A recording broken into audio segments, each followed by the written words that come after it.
Roy, I'm not sure I understand your question. Before things get going, any thoughts on the letter?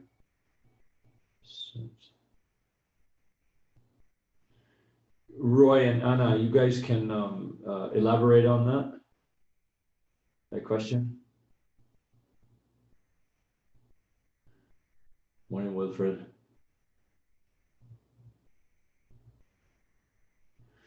Good morning, everybody. This morning I'm live from the BTB offices, private office, all by myself. We have some meetings about this afternoon's presentation, and I'm very encouraged because we have some interesting people helping me, helping us. Abner, buenos dias.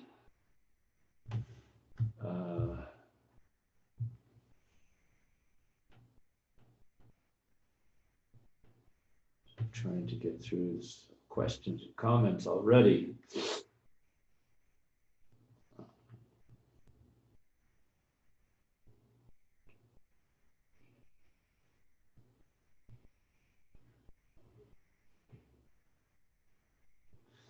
There's some feedback from Christian that says she tried downloading the health app from an iPhone. It's a little tricky. The first login never works after acknowledging the terms and conditions. Thank you for that feedback.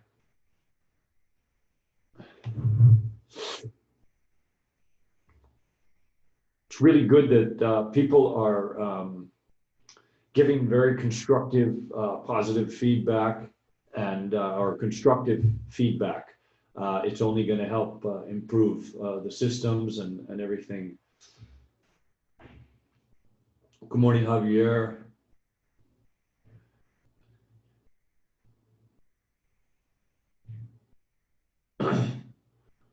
Okay, Roy and Anna.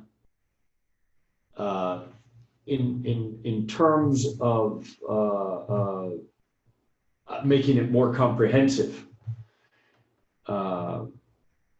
is that what you were referring to? I'm sorry, my memory is eluding me, Roy and Anna. If give me a little bit more. I'm sure we talked about something, but if I'm reading into what you're saying, and many conversations I've had with so many industry people, are we talking about looking at the reopening guidelines and the phased opening, making it more comprehensive? I think that was your question. And those decisions are actually coming from central government, and that committee BTB is a part of. But remember, the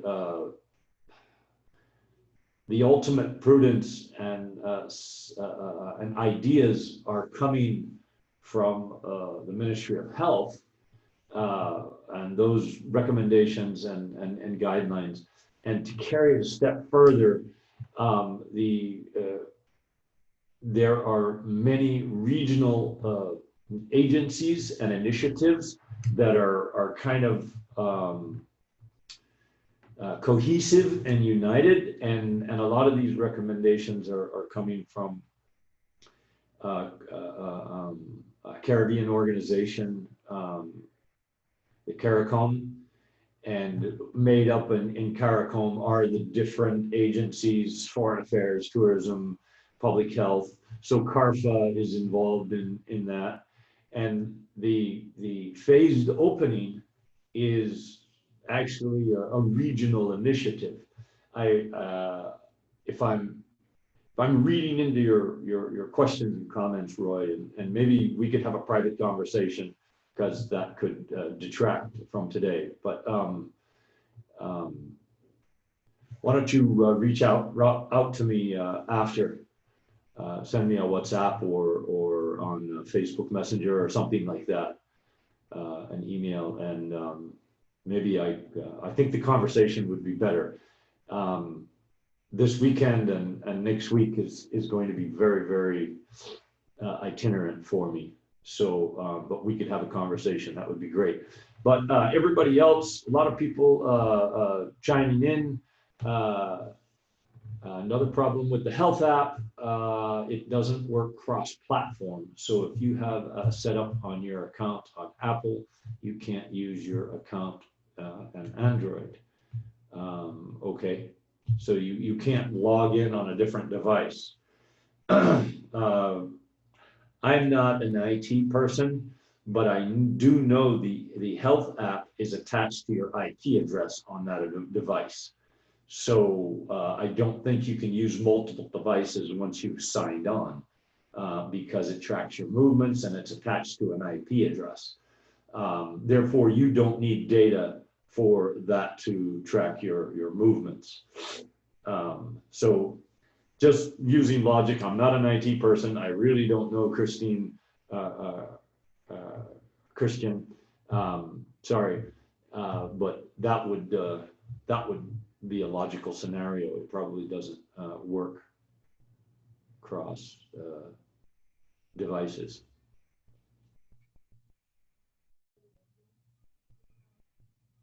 Morning, Jaime.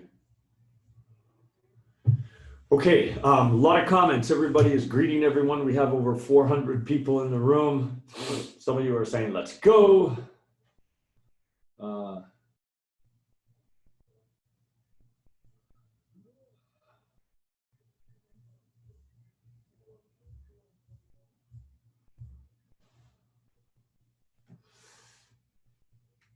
Am I breaking up, Janine Carvalho?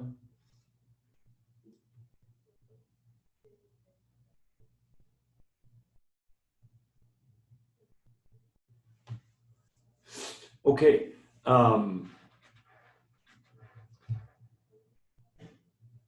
I think we should get underway. I'd like to welcome everybody. It looks like we have a smaller number logged in already. I did add some areas for tour operators to this presentation because I think the information and knowledge can be useful. For those seasoned hoteliers, some of this information could be or would be very, very basic. We've touched on some of these topics already. I just want to give a little food for thought for your housekeeping, for your food and beverage operations, and of course, you as a tour guide or a tour operator, just as you're thinking forward now about your personal or your business program. So let's get going. I'm going to switch already. I'm sorry I won't be able to check every single question right now and comment, but just so you all know, remember again, BTB staff are logged in and working with us, and they are seeing your questions. I know that this has been a very interactive group, comparatively speaking to the first wave. Not that the first wave of seminar or webinars weren't. They were very interactive, but this one is really, very interactive. It's very difficult to keep up with some of the questions. The webinars, is this one mandatory for tour operators? It's not, but I included some information and food for thought. Tomorrow's webinar will be a little bit more geared towards tour operators, and I will cover some of the information that's covered today, tomorrow with tour operators. So I think the objective tomorrow is to really look at the flow of your business as a tour guide, as a tour operator, and the experience for the guest, and what are those procedures that we're going to take. But we will touch on some of the topics today. So I'm going to switch over. I'm not going to be able to see your comments. Again, I'm live in a private BTB office today. They asked me to come down and meet because this afternoon's webinar is really, really, really important to them and to all of us, so we understand what the safe corridor is really going to be like. And then also additional discussions on some of the legislation that's being proposed, not just for safe corridor for that phase of opening, but for the gold standards on a whole. So a lot of this I'm learning myself as we go along, and to reiterate something that I've said so many times is that these guidelines, the safe corridor regulations and laws are very fluid. For those who have been engaged in our local news and stuff, we know that the regulations, government has changed some of those regulations. For us specifically, for restaurants, we can now have 10 people in our restaurants. And I know that there are a lot of arguments where 10 people may not work financially. Two, some of us have very large open-aired restaurants. I am only guessing that they just wanted to make sure that if one restaurant could fit 10 people and the next restaurant could fit 50 people, everybody was kind of having to go at the same business in our local market.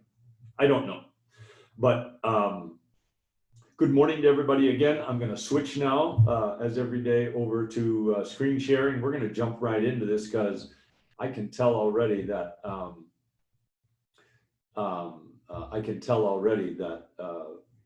we are going to have a ton of questions again, and I really like that you guys are so interactive. Some of your questions have gone over my knowledge and experience with this, and BTB has had to help out a great deal. So we have a real dynamic staff here in the office as well. It looks to me that some of them are coming back now. There are some staff at BTB that are in the office today, and everybody's masked up. There's signage everywhere, and I see sanitation stations and all the protocols that we're to do, they're doing here in the office. So it was very encouraging for me. Hats off to BTB for that, and it's good to see people back.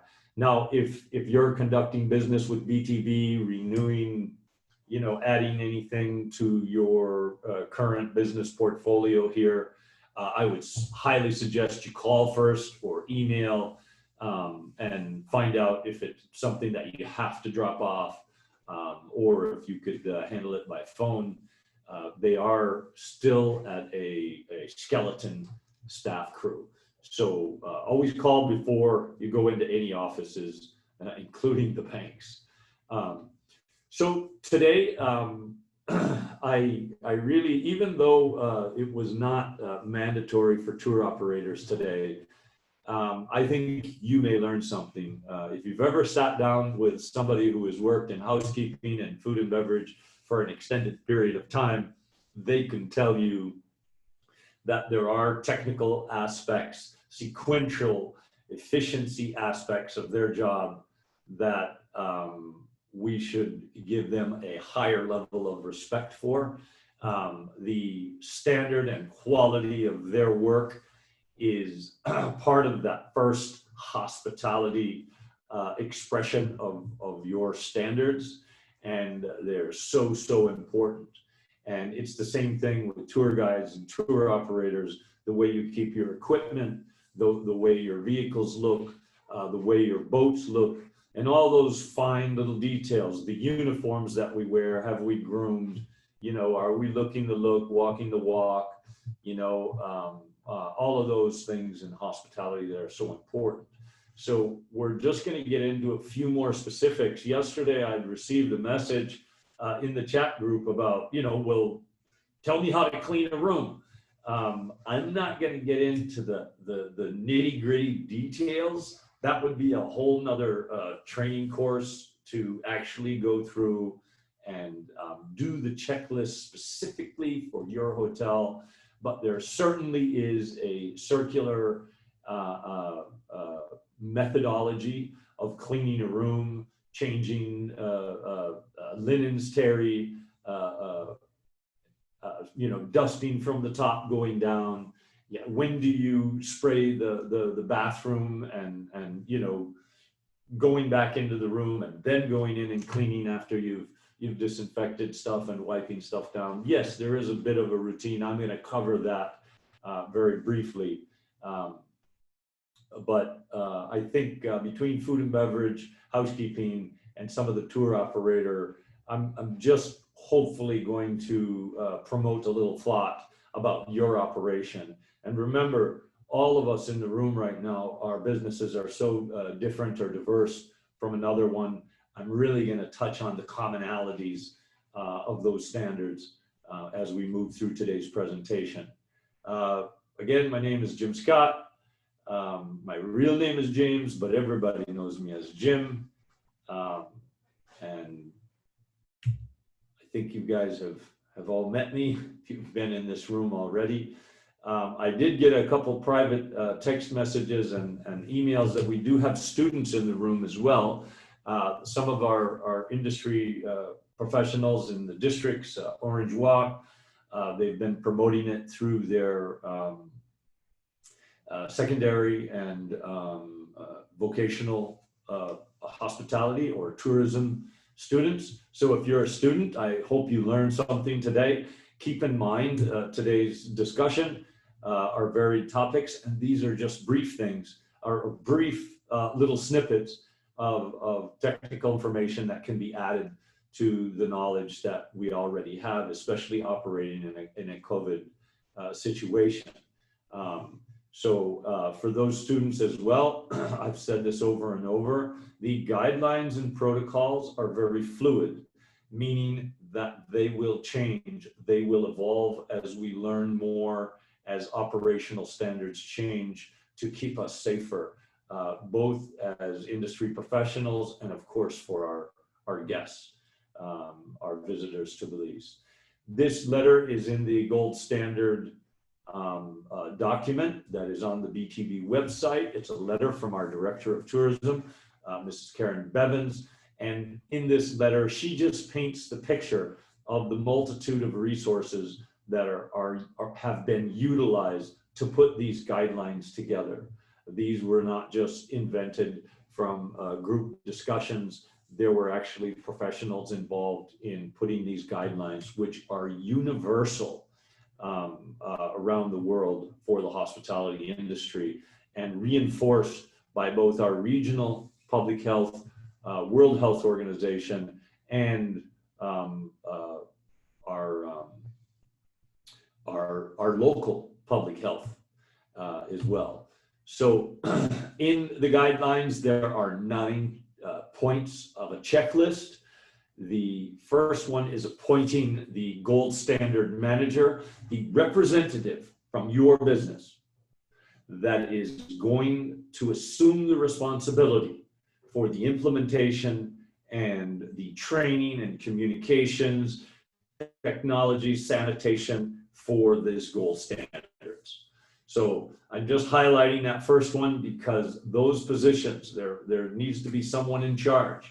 It doesn't mean you need to hire a new position. It just means that somebody needs to take that leadership role in order to implement these standards, monitor these standards, and making sure we're doing everything the right way.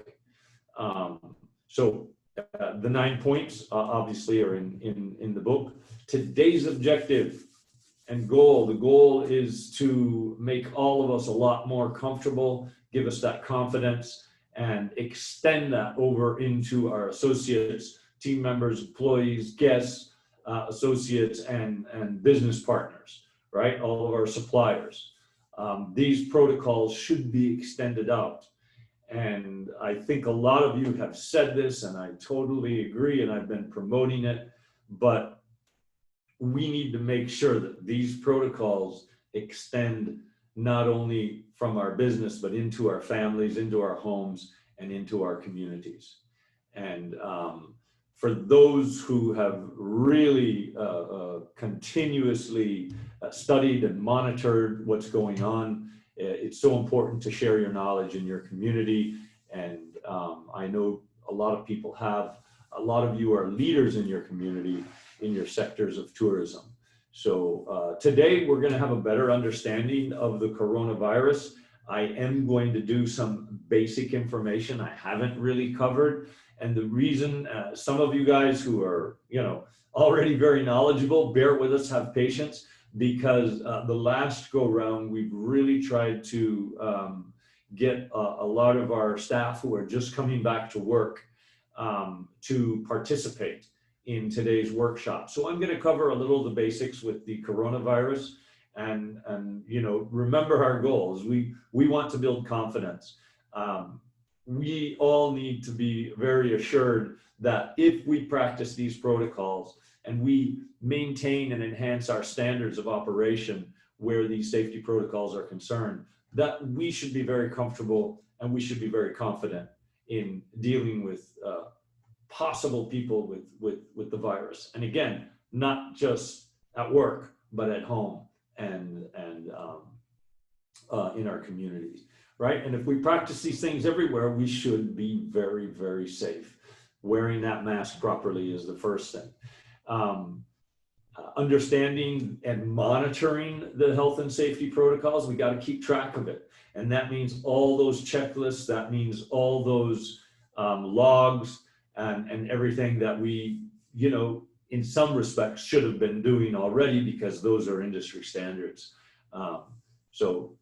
I've had many discussions with people about standards, especially with food and beverage. A lot of things that are covered in the guidelines are standards that were there already for our industry. So whether you're a restaurant, a bar, restaurant and bar, a resort with a restaurant, a lot of these things are standards that should have been there already. They're taught in ServSafe and food handlers. Food handlers is not just the kitchen, it's front of house as well. Explaining the importance of cleaning, I think all of us should be able to understand that afterwards. Describe PPEs. Remember, PPEs is not a new term. PPEs have been around a long time, and it doesn't matter if you're in construction or if you're in the medical field. We all need personal protective equipment depending on the type of jobs we do. So hospitality, that term's been around for a long time, and we need to understand it. Now it's kind of a household name because of the pandemic. Understanding terminal cleaning, I'm just going to touch on it a little bit, and we're going to go over your possible scenarios a little bit, and how you might rethink about how you're going to sanitize a room if you're going to be quarantined COVID people, COVID positive people, or SARS-CoV-2 positive people, not necessarily having corona or COVID-19, right? As Dr. Martinez pointed out yesterday, SARS-CoV-2 is the virus and COVID-19 is the actual illness that's created by SARS-CoV-2, right? Understanding front of house and food and beverage protocols, and back of house, housekeeping, and a little bit of tour operators when it comes to vans, vehicles, and boats. So we're going to move forward. Our first slide is that dratted Berber or the coronavirus, and that's actually a kind of blown up color version of the virus. And I've got a video. I really hope that the computer picks it up so you can hear it properly. And if you were to go back into the chat and go to the beginning of the chat, I loaded this vehicle or this video in there. You would be able to download it. If by chance it got deleted because everybody was logging in, please feel free to reach out to me. It was a video I downloaded from World Health Organization. And it's really just, it's a 5-minute short, this is what COVID-19, this is where it started. It gives people just a better understanding. It's a very basic video, but it gives us a little understanding about the virus and how viruses mutate, change, and jump from one host to another host. It's really good video. I think it's basic, but it's a good thing to start with if you are training your staff yourself and you're giving them a good orientation. It'll help provoke more thought and conversation questions for you while you're doing your training and operating. Of course, hand cleanliness, you guys. Whatever we're doing, we should make sure 80% of the germs, whether it's, the droplets are vapors coming out, 80% of the germs that we're spreading are coming from our hands, or when we get infected because we're touching everything.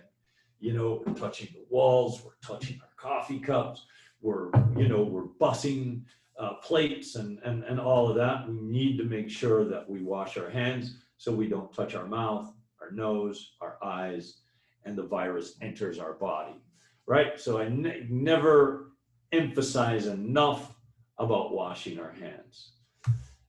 Or if you don't have soap and water, sanitizing them. So here's the video, guys. I hope you enjoy it. It's only 5 minutes long. In December 2019, there was a cluster of pneumonia cases in the city of Wuhan in China. Some of the early cases had reported visiting or working in a seafood and live animal market in Wuhan. Investigations found that the disease was caused by a newly discovered coronavirus. The disease was subsequently named COVID-19. COVID-19 spread within China and to the rest of the world. On 30 January 2020, the World Health Organization declared the outbreak a public health emergency of international concern. In this video, we'll take a quick look at what is currently known about COVID-19. Keep in mind that this is a new disease, and what's known is rapidly evolving and might change in the future. So what is a coronavirus? Coronaviruses are a large group of viruses. They consist of a core of genetic material surrounded by a lipid envelope with protein spikes. This gives it the appearance of a crown. Crown in Latin is called corona, and that's how these viruses get their name. There are different types of coronaviruses that cause illness in animals and humans. In humans, coronaviruses can cause respiratory infections ranging from the common cold to more severe diseases. These include the severe acute respiratory syndrome coronavirus, first identified in China in 2003, the Middle East respiratory syndrome coronavirus that was first identified in Saudi Arabia in 2012, and SARS-CoV-2, the name of the virus that causes COVID-19 that was first reported in December 2019. So, where did this new virus come from? It's known that coronaviruses circulate in a range of animals. Sometimes these viruses can make the jump from animals to humans. This is called a spillover and could be due to a range of factors, such as mutations in the virus or increased contact between humans and animals.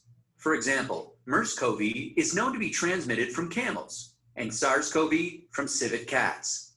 The animal reservoir of the new coronavirus is not known yet. How does the disease spread? The disease can spread from person to person through droplets, when an infected person releases those droplets through coughing, talking, or sneezing, for example, when close to another person. It can also spread when infected droplets land on objects, and when another person touches them and then touches their eyes, nose, or mouth. What are the symptoms? The incubation period, which is the time taken from exposure to the virus and development of symptoms, is on average 5 to 6 days, but can range from 1 to 14 days. There can be a range of symptoms, from very mild to severe. Some people may not develop symptoms. Common symptoms include fever, fatigue, and respiratory symptoms such as cough, sore throat, and shortness of breath. Some people reported loss of their sense of taste or smell, and some may develop a skin rash. In more severe cases, there could be pneumonia, organ failure, and sometimes death. About 80% of cases recover from the disease without needing special treatment. But there are some people who are at risk of serious illness. They include older people or people with underlying medical problems, such as chronic respiratory disease, obesity, diabetes, high blood pressure, heart disease, or cancer. How can we tell whether someone is infected?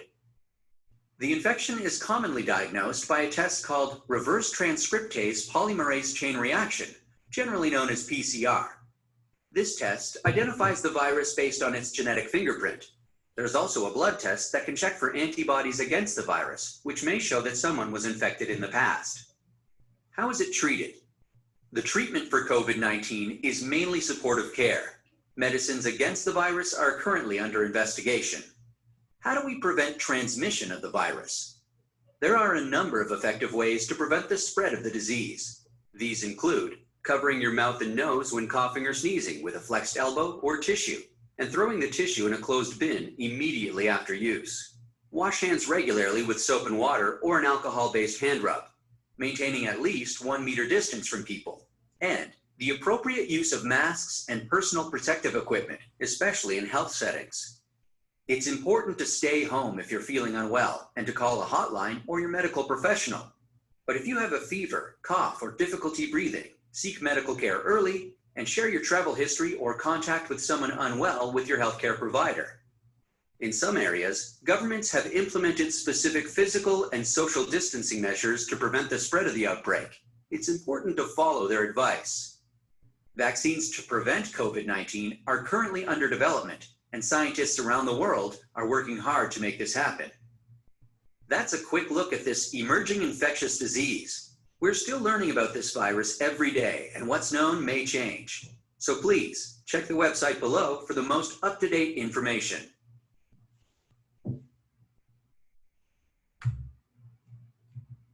In December. Okay, that was that video. Again, if you'd like a copy of that video, please let me know. I did post it to the chat board, basic information. And for those who are just tuning in for the first time, that was the first time we just kind of covered the basics with SARS-CoV-2 or COVID-19. What we should also know, and because our hands are so important, in the spread of the virus, is that the virus can live on surfaces in certain settings for quite a long time. So continuous cleaning and sanitation is very important, which we harp upon quite a bit. Not sharing tools and instruments and stuff like that as much is critical. But if we do, we should make sure we sanitize after every use, especially if you're sharing a computer, you're sharing a vehicle, a boat, you know, if you have multiple drivers or captains, very important. So this chart here just kind of shows you that it could live from a couple hours on certain surfaces up to days on surfaces. So cleaning is so important throughout the phase. Kind of jumping right into the housekeeping aspect. This is just a basic housekeeping checklist for inspecting a room. I know BTB within the application process asks for a lot of different checklists and logs, but this is pretty much standard in the industry already. And for housekeeping, if first of all, assigning the room, prepping, you know, your schedule for the day. And then as as we've cleaned rooms or whatever, there should be another set of eyes. And we should all have the same checklists. One, they're great training tools. And two, it helps us remember all the things we should be looking for before the guest arrives. So again, it's already a standard in our industry, but BTB within the application wants to see some of your checklists that highlight the high touch areas. Cleaning and sanitation and disinfecting. Again, at the beginning of your shift, housekeepers picking up their stock, they need to load their caddies or their carts or however you're transporting these goods. We need to think about how we're transporting those things now. Are they open to the open air environment? If you're in a closed building, probably, especially from an optic standpoint, making sure everything, especially the linen and the terry and things like that, everything's kind of covered, so it's not being exposed. But again, when you're prepping your carts, you're making sure you have your hand soaps, your shampoos, your tissues. You probably have a checklist for that already, based on what a supervisor or executive housekeeper would have done for assigning you to your specific rooms. And again, our rooms are all so different. Our villas, they may be standalone homes that are in the rental pool, condominiums, or just small thatch roof, kind of open-aired structures, so to speak. But we all have basic amenities. The other things we have to load are our PPEs that we're going to need when we're working in the rooms as well. Cleaning supplies, your spray bottles, making sure that you have enough to kind of get you through the day. Scrubbing brushes, brooms, and all of that kind of stuff is part of your checklist before you even go to the rooms. But review your room assignments and whatever the tasks you got. You may be working at such a small place that you're cleaning all the rooms. It's a lot easier for you. You know what you have to pack and get ready. But set priorities, making sure that we're very methodical about notes, anything that we may see when we get into rooms, maintenance issues, safety issues, dealing with do not disturb signs, and so forth. Now, where do not disturb sign comes up, these are just basic housekeeping kind of principles that we should be teaching and training for any new employees, reinforcing with long-term employees. But there is a new standard within housekeeping, and I am totally supportive of it. I've had a variety of discussions with different professionals, managers and owners of hotels. But one of the new trends in housekeeping is housekeeping services by request only. And that even is quite common with the five-star luxury or boutique rooms. And a lot of people who really pride themselves in the excellent service, quality of linen, the way the linen is displayed and rolled or folded, and all of these things, turn down service, etc.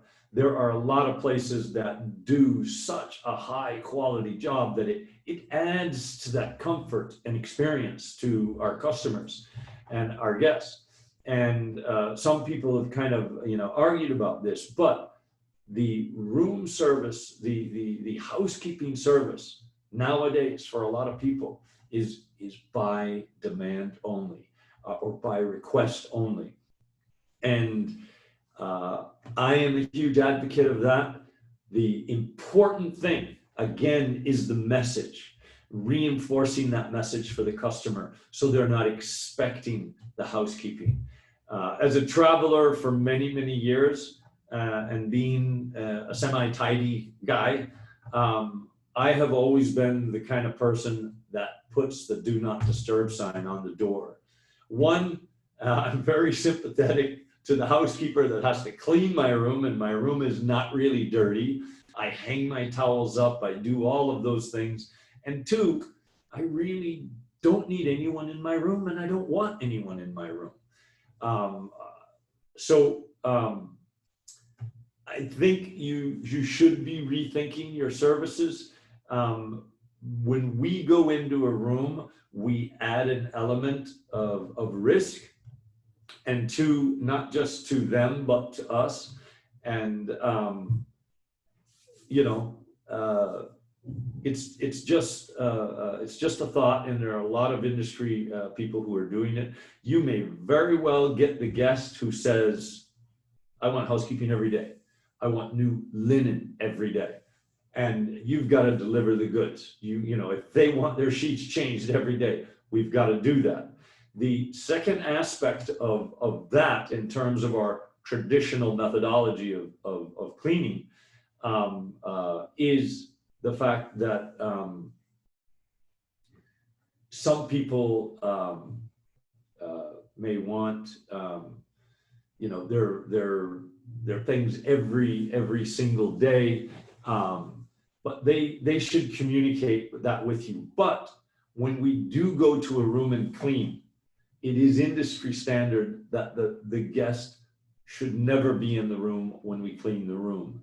And again, we need to make sure that message is conveyed to the customer before they reach, if you can, or secondly, when you're doing your welcome orientation or check-in process. So those are two very, very important things. The thought about not going into a room, or having the service available but on request, as opposed to just cleaning a room. And again, the communication is paramount between you and the customer. And again, during this COVID-19 thing, I think there would be a lot more people like myself who would just say, no, I don't need it. You know, the average stay at your hotel is 3 days, you know, they probably won't need it unless, you know, they may need extra towels, and you could certainly deliver it just like you would be doing room service, staying out of their room, right? So two kind of interesting developments within our industry are those right there. Again, when you enter a room, you're knocking, announcing yourself, making sure nobody's in there, right? And before you enter, you make sure you have on your own personal PPEs. First thing you want to do, if they are requested or they have requested housekeeping, or if it's a guest who's checked out, the first thing you want to do is check all the different things. There should be a checklist for the things you check. Are the drapes working? Are the lights working? TV, the remotes, all of that kind of stuff. Checking the hangers. There's a whole checklist. Stripping the bed, making sure we're separating stained linens. Bathroom, the same thing. Separate any stained linen, terry. And then, of course, the next sequence would be spraying the room. And I know this is an industry standard already, but you want to make sure that when you're taking the dirty linens out, you're not putting that linen against your body, right? So keep it away from your body, even if you have on, you know, proper apron and you know, your gloves and all of that.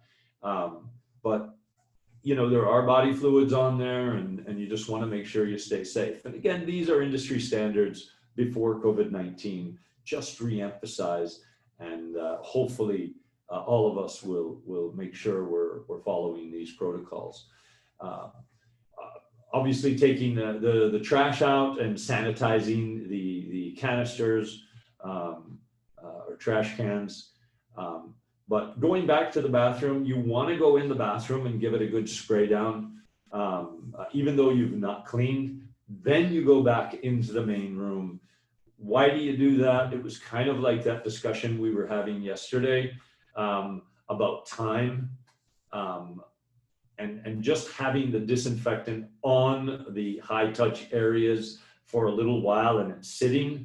And we're going to go into a little bit more detail about the room and how you're cleaning the room, but really important. Then go back into the main room again. You've stripped all the linen. You've got everything kind of bagged up already, taken the trash out, you know, amenities, you're removing all of the amenities, right? If they are reusable type stuff, you're going to clean them as you would everything else. And again, you've got to make sure you have on your proper PPEs, your gloves, all of that, right? You've got your bathroom cleaners, disinfectants, you're wearing gloves, spraying multi-purpose disinfectant in the sinks, right? At the same time. Bathroom, the toilet, everything you've sprayed, everything you've gone back into the main room and you're cleaning, right? Again, if there's any food maybe left over, they had room service, you want to get all of that stuff out of the room, right? Any amenities, partial toilet paper rolls, that stuff shouldn't be staying in there anymore. We were doing training and we were discussing this at a resort, and somebody said, man, that's a waste of toilet paper. What are we going to do with that? I said, well, the virus doesn't last that long. You could probably put it in the sun and let it sit there a few days, 3 days, 4 days, and it could certainly be used in staff or public bathrooms. But I think for the experience of the customer coming in and having a fresh roll is definitely an industry standard before COVID-19. But I don't think the toilet paper roll needs to be thrown away. Again, you're not going to be able to spray it down because it'll right? But in terms of the sequence of cleaning the room, you've removed all the terror, you removed all the trash, you've sprayed the bathroom. You want to move around the room in the circular, clockwise or counterclockwise, however you do it, standard industry practice, but dust from the high areas down. And of course, anywhere where you think people will touch, you're going to wipe down and use an appropriate disinfectant on any of the hard surfaces. So any of the tables, countertop, desks, whatever, end tables, side tables, specifically hit those, just like the light switches and all the other high touch areas. Clean, disinfect the trash cans. I said that already. I repeated that, didn't I? Your toilets, you're going back into the bathroom now and you're going to clean. You'll notice the color of the microfiber cloth. You may need to scrub it, so you've got your scrubbing brushes as well, but you're cleaning the inside and the outside and all the high touch areas on the toilet using a separate cloth. And of course, you're wearing gloves when you're stuffing the old linens. Remembering the safety data sheet with all the chemicals that you use. I just kind of threw that in there as a reminder after yesterday's conversation. Very, very important for all of us. Some people have electrostatic foggers. Some people have misters and foggers. If you're going to use those, and again, most of us have a lot of open-aired accommodations. Not necessarily some of our city hotels or big condominium type hotels, but I would certainly advocate that when you go into a room that you open a few windows and the doors and so forth. But when you're using these kind of misters and foggers, the thought process here is that you should actually let them sit and settle for a while in order for those chemicals to hit those areas and actually have an effect. So if you're using a fogger, you may have to rethink how you're cleaning the room, because it takes a while for those things to have effect. Now, we're going to get into terminal cleaning a little bit. And certainly with a terminal clean and you're using a fogger, you're definitely going to leave that room for 3 hours or a couple hours, just to allow everything in the air to settle and to take effect. And then it would be a lot safer for you to re-enter the room and then to do the cleaning.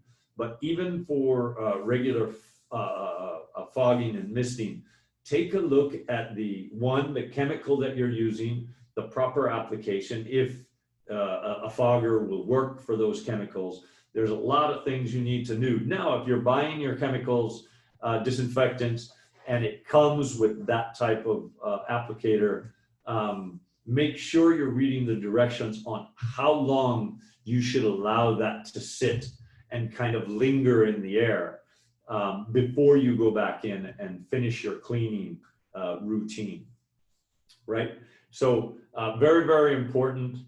They're very effective. The electrostatics are very, very effective. They're great. They're efficient when it comes to using the chemicals. You normally don't overuse. An electrostatic, I'm not sure if you can see this, but sometimes with a mister or a spray, the chemicals kind of blow by. But because the electrostatic kind of charges the chemical, what it does is it goes around objects and then electronically attaches to them. So those are great machines for disinfectants. You just need to make sure you know what the manufacturer's recommendations are on how long it should sit, or if it's being applied by a fogger, a mister, or electrostatic, right? Very, very important when cleaning a room. And I'm a huge advocate for, in the terminal clean, if you're going in with any kind of fogger or mister, fog, mist, work from the back, come into the door, and let it sit there for a while. And again, it would depend on your chemicals. Right, you see the microfiber a cloth there on your mirror, making sure you do clean that properly. And a lot of the glass cleaners are very effective in cleaning or killing germs. But again, like any other surface, if there's any, dental floss, kind of sticky bits on there, toothpaste, because it's kind of flying all over when people brush their teeth, you should clean that properly first before you, do your spraying and take off any soiled marks on that mirror first before you use, those anti-streaking glass cleaners and stuff. Dusting surfaces above the bed using microfiber if you can, using all-purpose cleaners, disinfectants on the bed frame. Think of everywhere somebody is going to touch throughout their stay, no matter what they're doing in their room.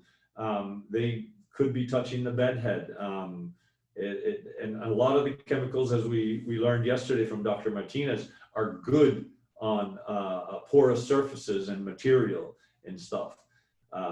Now, things like rugs and stuff like that, if you're turning a room over, it's always good to maybe sun it, or if it can be cleaned, you want to run it through the laundry, right?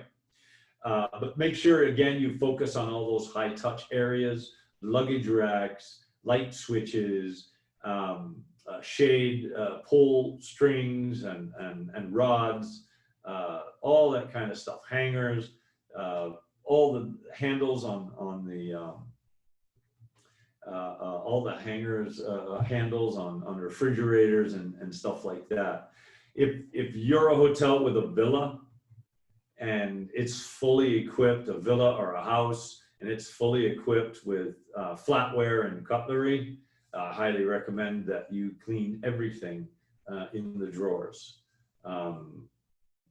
Sounds like a lot of work, but I think that's our obligation during this time. And again, if you're selling those rooms to multiple people, it may be a really good selling point that all of your stuff in the room is well equipped. It certainly will help you with better inventory controls as well if you have those inventory checklists that go along with your cleaning checklist. Vacuum any carpet or rugs if you use a vacuum, or sweep it. The surfaces, really look for anything that's soiled or dried. Spray floor cleaner onto the mop if you do, or a mop pad. Some people don't like sweeping because it raises dust and it just makes the room dirty. That's fine. You use your flat mop head to dust the floor, spraying on something. However you do it, I don't know your system, but a lot of people don't advocate for using a broom. They have some type of dust collection with the flat mops, right? Finish the room. I like to finish the room by spraying. Again, if you're using a fogger, you may want to do an extra step or a sprayer in leaving, especially if it's a chemical and it's a sprayer that doesn't leave spots. If you're using hard water, I wouldn't advocate for it because you're going to leave spots everywhere on your granite. You're going to leave spots on your glass and so forth. But if you're using a really soft water, I know a lot of the companies that are mixing chemicals, they use a distilled water, which you won't have any spots with using those cleaners at all. One of the ones I mentioned, the resort in San Pedro, they're bringing in the hydrogen peroxide mixture. They have water that's like, no spots, no minerals in the water at all. And I believe eco-friendly, their mixtures are no mineral in their solutions either. So you don't get the spotting if you're spraying it, kind of all over the place. Kind of finishing up with housekeeping, terminal cleaning, and there are courses that you could take online for this. I would check with BTV, but training your staff to do a post terminal clean after maybe somebody who has been quarantining at your hotel. I've spoken to Sandra at the Radisson about what they've been doing, kind of like other big hotels. They don't even clean the room after the guest leaves. They let it sit there for 3 days, 4 days, and then they go in and clean. And by then, any kind of virus has kind of died already, but they've got on proper PPEs, and they still go in there and they disinfect, they let it sit, and then they do a regular room cleaning. And very, very strict protocols. They have somebody who's always supervising, who's ever cleaning. So there's normally a couple people in the room when they're doing that type of terminal cleaning, right? But the first thing you need to do is assess the equipment that you have and making sure you have everything one time. When you're in the room, you don't want to leave the room unless you're letting the chemicals sit. Proper hand hygiene before, you're washing up before, putting on the gloves. Of course, changing the gloves when you're putting clean linen on. But again, the linen, the sheets, in plastic bags, spray and fog. The bathroom, you do the same thing. You go in there, spray the bathroom, and then go back to the main part of the room, right? Just like regular cleaning, you do that. And then in the bathroom, the mirrors, the toilet, the vanity, the shower, finish the floor. And then of course you finish with the floors, starting from the back and the dust mop, and then a regular mop, depending on the type of floors you have. Disposal of linen and disposal of garbage. You should mark your bags if it's a terminal clean, that they're hazardous, and make sure that your systems in the laundry are really, really tight in terms of the linen from that room, if it was a quarantined room. Very, very strict in the laundry room. We're going to touch a little bit of that in a second. But again, hand hygiene, really, really important. You want to kind of start with your hands because you don't want to be putting dirty gloves around your face, taking off. The mask and the eyewear are the last thing you take off. But if you have somebody doing a terminal cleaning, even though they may have on a PPE suit or some type of jumpsuit, you're definitely going to want them to bathe and change and just kind of refresh. So plan when you're doing that type of cleaning and making sure everybody is protecting themselves with their personal hygiene as well after that type of cleaning. There are lots of checklists. This one is just for checking for stop. Supervisors checks. Probably this one is public areas. But these are the kind of checklists that BTV wants, you know. You probably have to go down and make something very specific for your property. There are some people who have one person designated for all public areas, right? And that's fine. You probably only need one checklist, and it'll include the lobby. It'll include the public bathroom. It'll include, maybe you have that same person cleaning inside the restaurant. I don't know. But around the pool, the chaise lounge chairs, they may be cleaning the front desk. Even though the front desk may participate, especially post somebody checking in, checking out, asking information. But I recommend highly that if you can include different areas on your checklist and schedules, that you do it. And if it's one person, then it makes it a lot easier for all the different areas. Okay.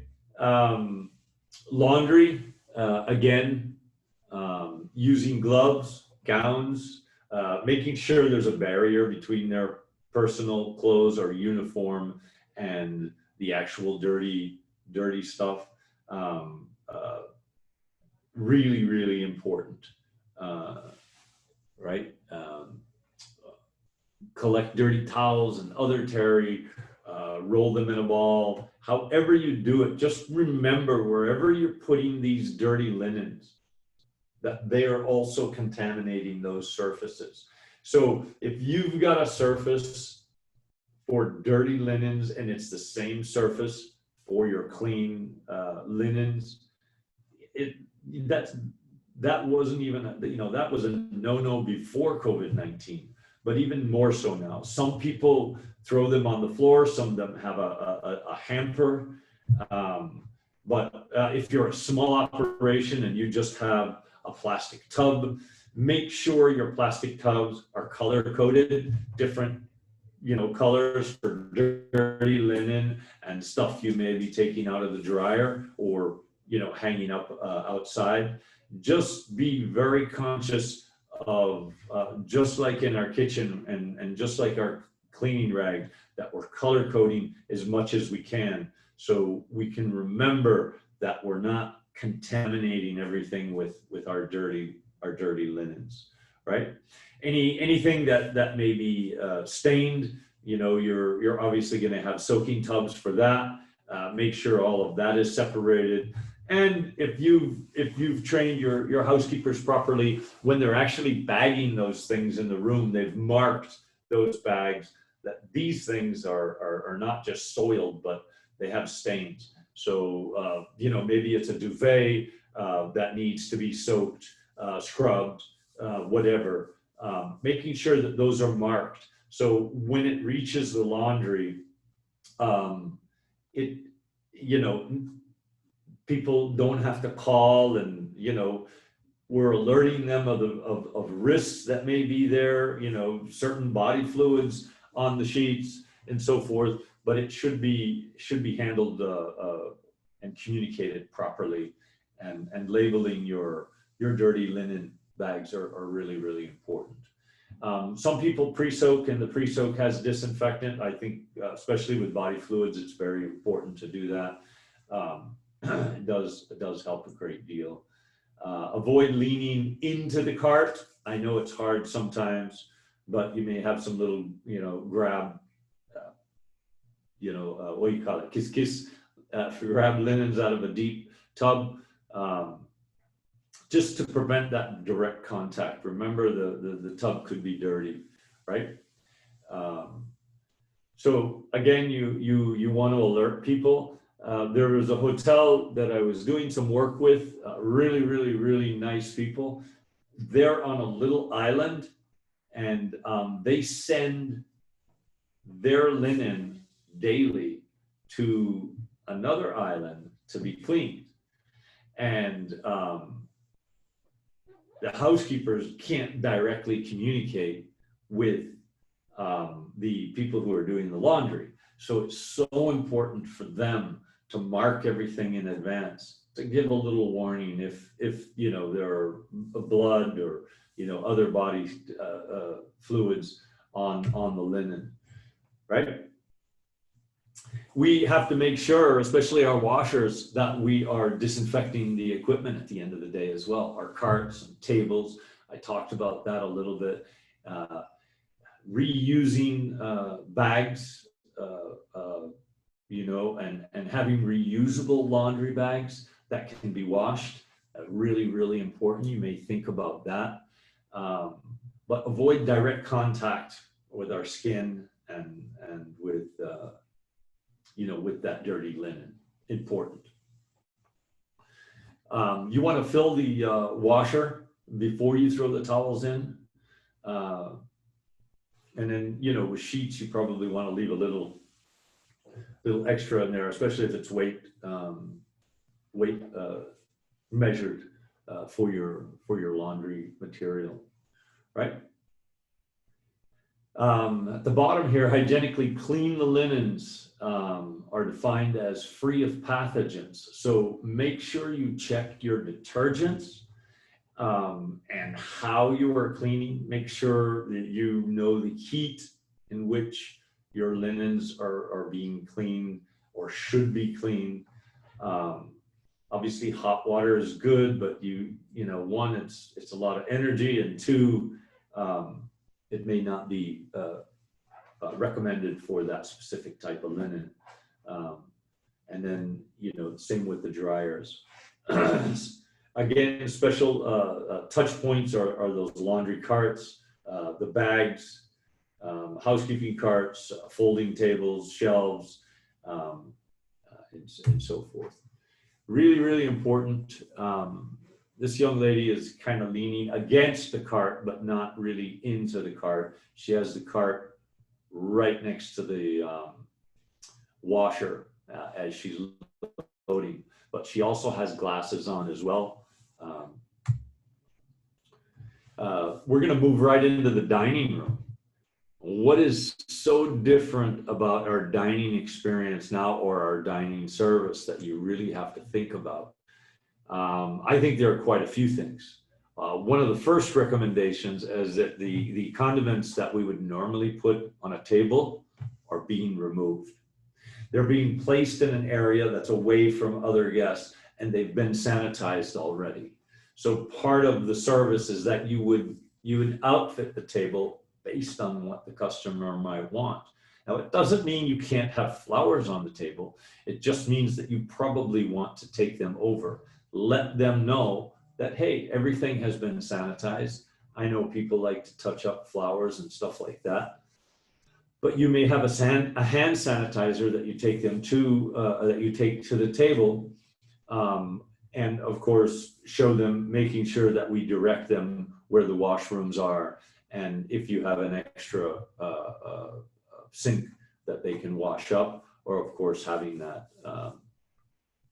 hand sanitizer for them. Again, that's a big one, not having the salt and pepper and Maria Sharps, the hot mamas, you know, on the table. Kind of looks different now when you walk into restaurants. But a lot of people will notice that. And why is that? Well, if you leave those things on the table and there are droplets kind of floating around and germs, people will kind of assume that they will, you know, there could be things on the table and so forth. But I was talking this past weekend with seasoned restaurateurs, hoteliers, and we were talking about that same subject. And the supervisor, the waiter, had kind of chimed in, and he says, well, you know, what if I'm setting up a private dining experience on the beach for that night? Can I preset the table? And I would say yes, as long as it's not too early, that dust, from the beach and, things blowing around kind of dirty the table. But you would take those, kind of precautions without a COVID situation. But if you've got somebody who you're doing something special like that, it's obviously away from everybody else. I would say set the table up. If you're afraid of dust, you may put a tablecloth over the top of that. But again, most people won't set it up too early. But yeah, I think that's a special situation. What a lot of people do too is, even though if you've got a dining room, so to speak, what some people have been doing, if they don't have the host or hostess, is they would put reserve signs on all the table to give the waiter a chance to go and seat the people. And if you go into an empty restaurant and there's reserve signs everywhere, obviously there are going to be people available to greet the customer and so forth. But those are just things to think about. Putting a reserve sign on a table means that you're preventing somebody from just walking in and sitting down. So it's just a thought. If you're just a small mom and papa, restaurant, you want people to seat themselves. Well, I would just make sure there's no condiments on the table, and when they sit down, you come over with the menus, and you come over with the salt and the pepper and everything else for the table. Now, when it comes to the service cycle, we're all trained. The first thing we do is we ask them if they have water, and let's assume we're not serving bottled water, or a plastic water bottle. To avoid that frequent contact with refilling water bottles, you may switch to some type of container that holds water, and they can pour the water themselves. I would advocate that you would do the same thing with wine. If it's a red wine and you're leaving the wine on the table, you may ask them, whoever ordered the wine, staying, with our normal wine service, you may ask them, ma'am, would you want me to continuously refill your glass, or would you like to do that yourself? You establish yourself, you're thinking, to me, it's thoughtful. Me, I would be the first one to say, no, man, don't worry about that. I'll pour our own wine, right? We don't want to rush anything. No sense in you having to come over here every minute. Having that water on the table, that means to the customer, that just means that you're not there kind of hovering around them, every second, making sure that there's, water on the table. They have a little water craft, and that's just another idea. Those are things that are happening now in the restaurant business. So think about that. In terms of the high touch areas, it's very logical. We talk about it with everything that we're doing. But our prep stations, the POS systems, everything should be cleaned down, especially if multiple people are using the same equipment. Door handles, telephones, remote controls, the coffee station, and so forth. Menus, right? So we're not leaving any of that on the table anymore. Again, these are just kind of infographic, high-touch areas, the telephone, computer, POS, light switches. When we're sanitizing, things are a little different nowadays. We want to sanitize everything. In a dirty table situation like this, after you've bust everything, I'm gonna get into the kind of wash up station, but some people are pre-soaking their stuff with disinfectant, and I highly recommend that. So there's one person kind of in charge of bussing and cleaning up dirty dishes. They're probably wearing gloves. I would recommend that highly. And it's not the same person that's serving food. So think about your whole operation. Think about who's going to be serving. Think about who's going to be bussing. Think about how you're going to pre-soak. And then who is going to sanitize a seat to turn a table over to the next for the next possible customer. And it's not just the tabletop. Remember the cleaning and disinfecting guidelines, right?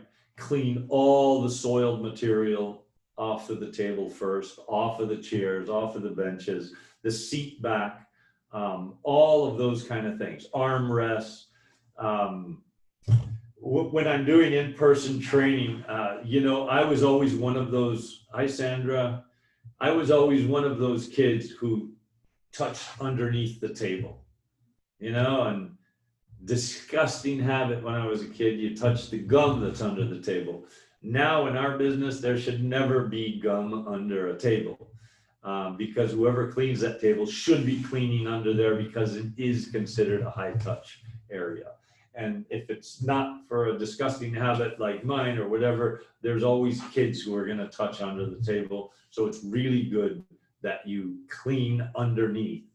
And again, there should never be gum under your tables anymore because it should be cleaned every single setting, right? If you're using benches or chairs, the same thing. Check under the chair all the way around because people like to put their hands there and they like to hide stuff there. A lot of different things are hidden there. Again, you see the back of the chair. Why? Because someone may pull the chair out for somebody else. They're touching it during a regular dining experience. Someone may go use the bathroom. They're going to push and pull their chair. Cleaning the whole area is so important and visually.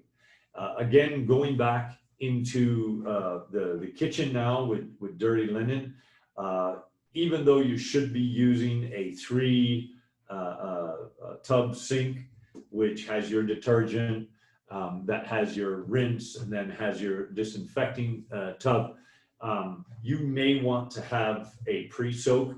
It's kind of like our pre-soak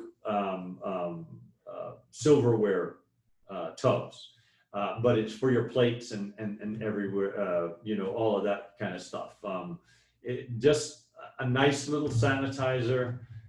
You're pre-soaking it before the wash up has to clean everything. You're protecting them, and you know you're just improving the sanitation for everywhere, for everyone who's in the routine. If you're prepping food, of course the law is a mask. I do know some chefs who told me we're not wearing masks inside. We really should. It's difficult to find the right mask that might work for you. And in some cases, like on a cold line, you may want to use a shield as well. Again, this is a serve safe or a food handler's standard before COVID-19. Any kind of ready to eat food, you should be wearing gloves. You should not be handling with your bare hands. If you're not wearing gloves, you have some type of tool that would touch or hold the food, and it's not just your regular hands. That's all normal before COVID-19. Those are all standards. This is just another checklist daily and after each use, and it's just a cleaning checklist that you go through. Did we clean this? All of, you know, the little areas. Even your mops should be sanitized at the end of the day, hung out properly to dry. Your mop handles. We didn't get into that in housekeeping. I apologize, but all of your tools should be sanitized every day at the end of the day as well. Especially if you're doing terminal cleaning, your mops, your broom, anything with a handle on it should be sanitized as well. Food and beverage, etc. Again, you know, this is it. All the cleaning and disinfecting guidelines are really the same.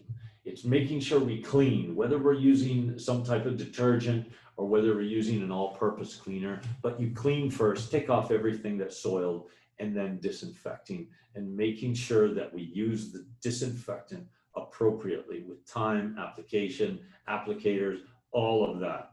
And if you're using a disinfectant that is not food safe, you should clean after it has set, right? Think about your cleaning in the morning. If your restaurant closes, you know, it's not 24 hours, you come in the morning, you should clean again before you use it.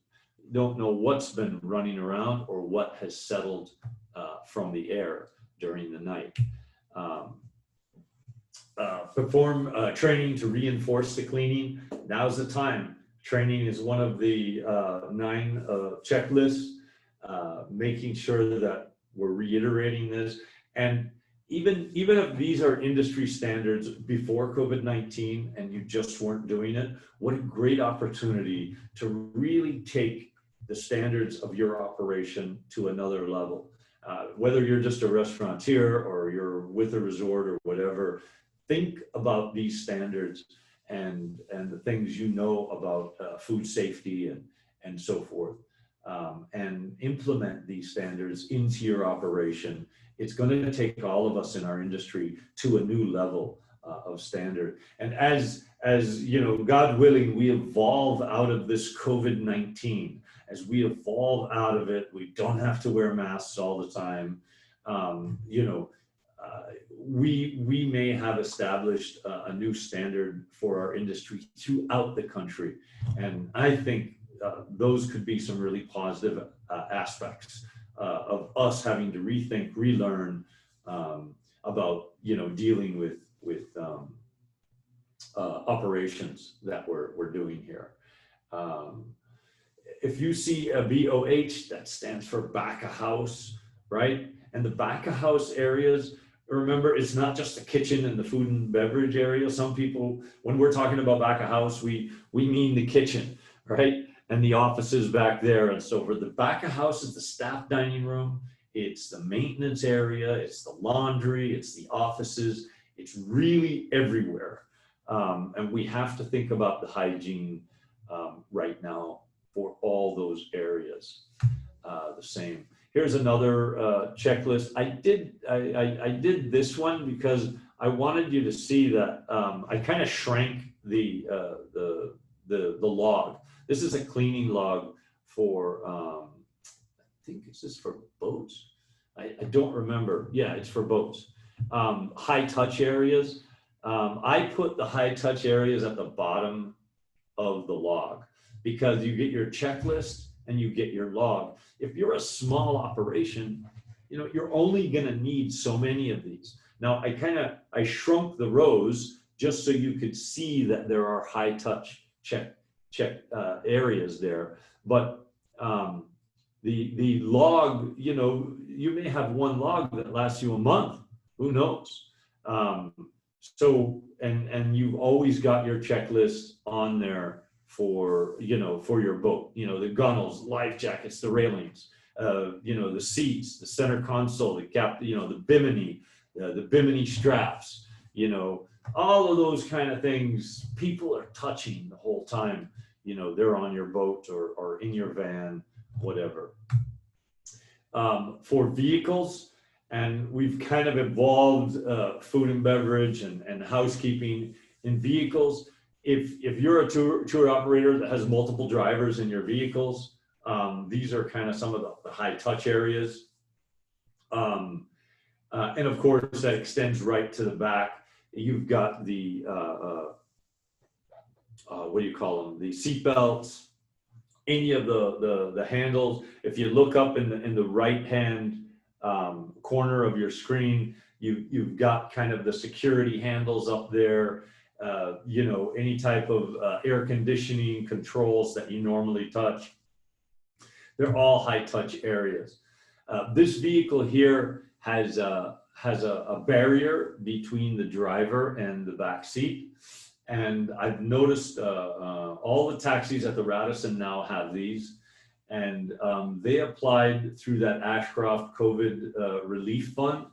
And there's a company in Belize City, right on the Western Highway on the right-hand side before Mirab and Belize Signs. And they are doing these, I think they're around $300. And I know for some companies it sounds daunting. They actually do a different style. It looks more like this. Theirs look more like that. But I had heard some people, talking, oh, they're too expensive and this and that. If you can do that and, you don't kind of destroy your interior, a lot of these hook into the neck rest of the seat and, they just have little ties on them. But, it does help. It does help. It just creates a little bit of a barrier. The ones at the Radisson, the taxis there, they really do look good. They look professional. And Belize Signs is doing some other modifications as well. And you may want to get a hold of them and find out some of their other. I'm gonna show a lot more tomorrow about modifications like this and which are safety precautions for you. Tomorrow's discussion will get into a little bit more of this for your tour operators. This is a little thing that is on the back, the back of the seat. So that's a front seat, and this is the back of it. Now, I'm not saying you have to have all of those connections and all of that kind of stuff, but having the hand sanitizer in your vehicle, having signs as a reminder, reinforces everything that we're doing as a country. A lot of people have expressed this. A lot of people are worried that our protocols are too tough, too stringent, but we've got to remember that it's really for their safety and it's for our safety. So, we really need to promote the fact that we want our industry to survive, and it's a little tough right now. And the majority of us have gone through a very difficult time during COVID-19, and some people are struggling more than others. I do know this, going out to San Pedro now twice since lockdown, and then having a lot of friends in Kikaker and Placencia.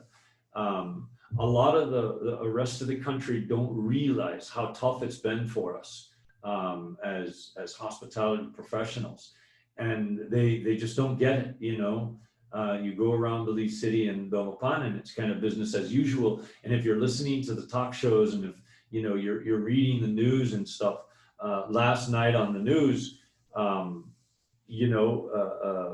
they interviewed some of the officials from BTIA, and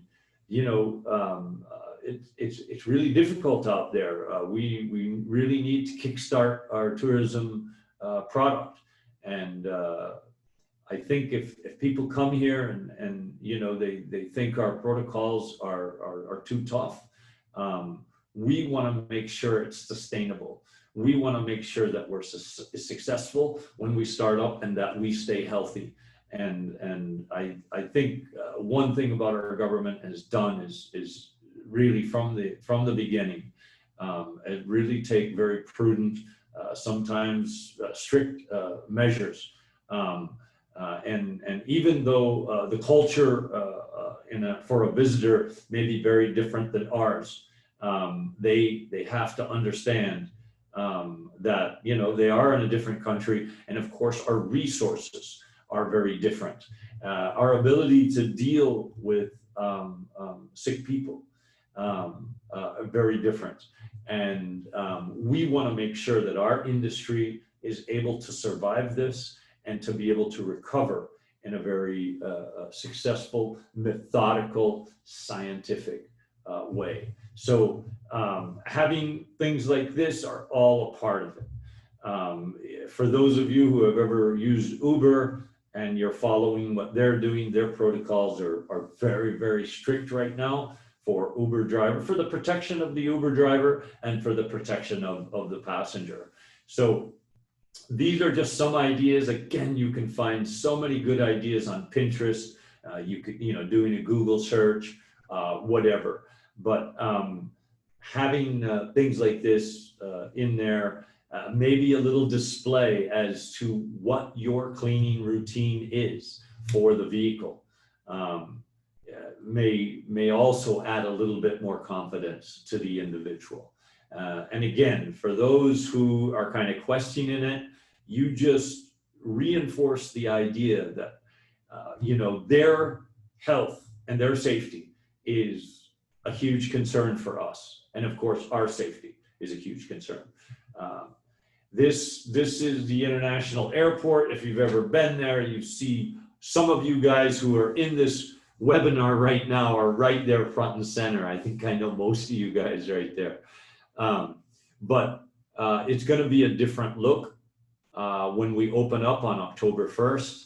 And we've got to make sure that as guides, tour operators, that we socially distance ourselves there. We have our masks on. And of course, all the family members over there on the side won't be able to be there when we open up like this. Remember, everyone is going to have to be collected by an authorized gold standard approved person. So think about that, transporting passengers, healthy passengers. Many people with COVID-19 are well and we don't even know it. We have to treat everybody as if they have COVID-19, and it doesn't mean we have to keep a stick, telling them what to do, but there's a whole process. We're going to go over tomorrow, whether you're boarding a boat or a plane or your private transport. There's a process that we need to go through. We'll go through that. We'll get a little bit more in depth. I think for those who have a lot of confidence in their protocols, in their safety measures, they may have already been in a position of taking sick passengers to the hospital or to a clinic and so forth. And, if you follow the protocols and take that individual there and you protect yourself with eyewear and the mask, and you do have a barrier, I think you're going to be very, very low risk. You sanitize your vehicle afterwards, but some of us may have already been in that position, and some of us may be in that position in the future. But very important to think about those protocols in that situation, right? And soon some of us are going to be at the international airport. So making sure our protocols are set, we'll get into that a little bit more detail tomorrow. But I can't see that top, but anyways, when you touch the petrol handle, when you go to the gas station, I don't know if you guys have self-serve where you're at, but we have self-serve in Roaring Creek, Camalote, and I always have some kind of sanitizer for that. Anyways, wearing gloves, sure, you can do that. Having wipes in your car, really important. I make my little Santa wipes and stuff, but I wipe down everything before.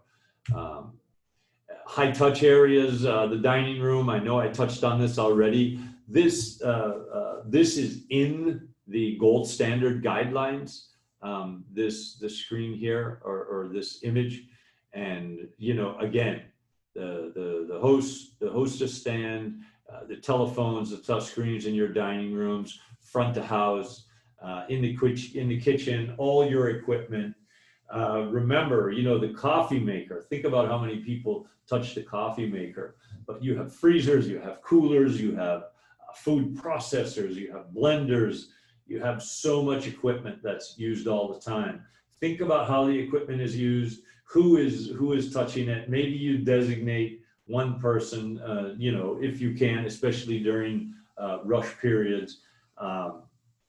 Computer keypads in the guest rooms, if you still have alarm clocks, but you know, phone docks and all of that kind of stuff. Minibar. They're just, you know, I don't think I mentioned this, but there is a bit of an industry change about filling a minibar or pre-filling a minibar, because multiple people could have touched the items in the minibar. You may want to switch that scenario, that you no longer have the minibar with all that stuff, unless of course it's included in the guest experience. But whatever you have in there, obviously you would have to clean it for the next customer. But the other option is personalizing what's in that minibar and having them order in advance. For those resorts that are like condominium type resorts, and they may not have a restaurant, now they qualify, of course, to open because they can cook in their room. And that's great. It kind of broadens the opening and the number of people who may come. But that means that you, as a service provider, the management team of that operation will have to go and buy all that food. So for those who have mini bars, you know, you can put together an order list for people, and they can put their drinks in there, and you know, charge them for whatever they order. You know, again, it might be an opportunity to upsell. Then of course you need to sanitize it and remove it at the end, you know, whatever they leave behind, if it's not been opened. Again, restrooms, you know, door handles, faucets, all of those seat covers, stall latches, stall hooks, baby changing stations if you have those. I know the Radisson Biltmore have those. Trap receptacles, and just a little artsy image. You know, we often talk about signage and what you have up. And, you know, remember, signage doesn't have to be in your face. It is required that you wear a mask. There are probably places like a hospital where our signage has to be like this. But there's no reason why, if you really want to, this may be good memorabilia for history, but why not commission a little art and give an artist a little bit of work? And, you know, who wouldn't notice art like this with people with masks on? You know, people talking and they're spaced out around, you know, around a beach fire or something like that. Just to remind people to socially distance, to remind people to wear a mask. Yeah, be creative. Have it be a little user friendly for the eyes. We're in such a great business of hospitality and welcoming people into our homes, you know, and our guides have such pride for their country, and you know, their ambassadors. Think about all the aspects of how our customers are going to react to this new normal, and let's be a little different, you know. I spoke to one hotelier, and they were putting some socially distanced round decals on the ground, and they were the shape of a turtle. You know, brilliant idea. So opportunity to be a little creative and think about it. You know, stay informed, and thank you for checking in with me this morning. Again, I'm live at BTB, and I'm gonna hide my screen, and I'm gonna check this chat board to see if we have a bunch of questions, but it doesn't look like we have a bunch of questions. I know you probably wanted me to go into more details with housekeeping. Somebody's gonna tell me about that. But, you know, a lot of these things are the standards that we've done. It says, but partial reopening with the tourism sector dead is going to be brutal. It is. It's going to be really tough. Let's see here. 3 things really bothering my mind. How proprietors could afford all this extra expense to meet safety measures when an inviolable war of prices will start. There should be a standard price for tours. Okay. I think locally, I think you guys should be getting together and discussing some of these concerns. If you're a dive operation or a tour operation, get your associations together now and start addressing this. And I think it's going to be a little different for the first phase, for the safe corridor phase, because resorts that are approved to reopen for the safe corridor probably have a lot of their own set tour operators. But I know some of them are adjusting their rates and not lowering them. They're raising them. But I think when we hit that next phase after the safe corridor, where it kind of opens up, there could be some price battles. But I think if you guys get together and kind of set that new standard of communications as an industry, it might help. But, you know, at the end of the day, it's a free market, and everybody operates under different expense and standards, and the prices will never be the same. You know, the industry was averaging 18% net profits in a boom economy. How will these extra costs be paid for? If you're a small operator, the Ministry of Tourism is trying to find some little startup kits to help people with some of the little ideas. Like, let me give you an example. You see the barrier that I showed for the tour vehicle or the taxi. That's not mandatory. That was a suggestion. That's not in the, you know, it's not a requirement.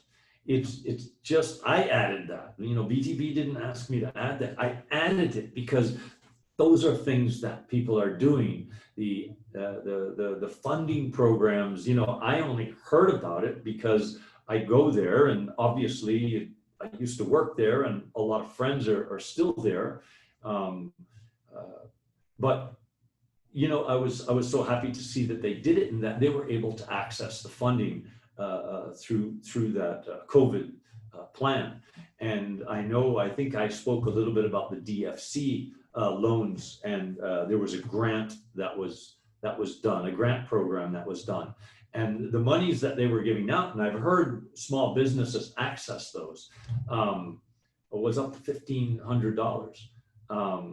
Some of the loans, I heard somebody the other day, direct person from the person, I got a $15,000 loan. I don't have to make a payment for a year, and the interest is like super, super low. I don't remember what the interest was, but lower than the banks. So there are opportunities out there. No bar and restaurant can survive paying 100% rent. You're absolutely right. I'm a restaurant owner. It's a struggle. I'm very lucky. I have a business partner who runs it, and she is working really hard to keep it alive. But to be honest with you, regularly our communications are, we may not make it. You know, we're trying. She's incredibly creative. She's hardworking, but you know, it may not work. You know, I know businesses that have already closed down, done. And early on, it's a really sad thing. I'm really sorry for anyone who is struggling right now. Maybe we need to kind of help put more resources together to fight this. But I can feel your pain. You're right. I just think we need to think about being resourceful and really think about how we can get back on our feet, especially the really small operators. There's a message here from Roy and Anna. It says, well said, my thought on number one, Do not lower your prices. Do not engage in a race to the bottom. That's absolutely right. Okay, thank you. But the only way we can do this as tour operators, as hotels, is get together and communicate, you know, and again, not every operation is the same. And, you know, you look at an operation like Amigos Del Mar, we all look at that. San Pedro is like a really large dive shop, but they have a lot of assets tied up, those blue hole boats, you know, they can't rely on one hotel to fill their boats, no. And right now they can't fill a boat anyways, because there is a guide to a new standard in guide ratio. So there's a lot of considerations that we have to do, but they are a very creative team. They've been in the business a long time, and they're going to do some new things, but I suggest you all get together. BTB's got some questions here. Do you have a recommendation for disinfecting AC units, specifically the split units, since they recirculate air from the room? Well, you know, first of all, I think you should be cleaning the filters after every guest.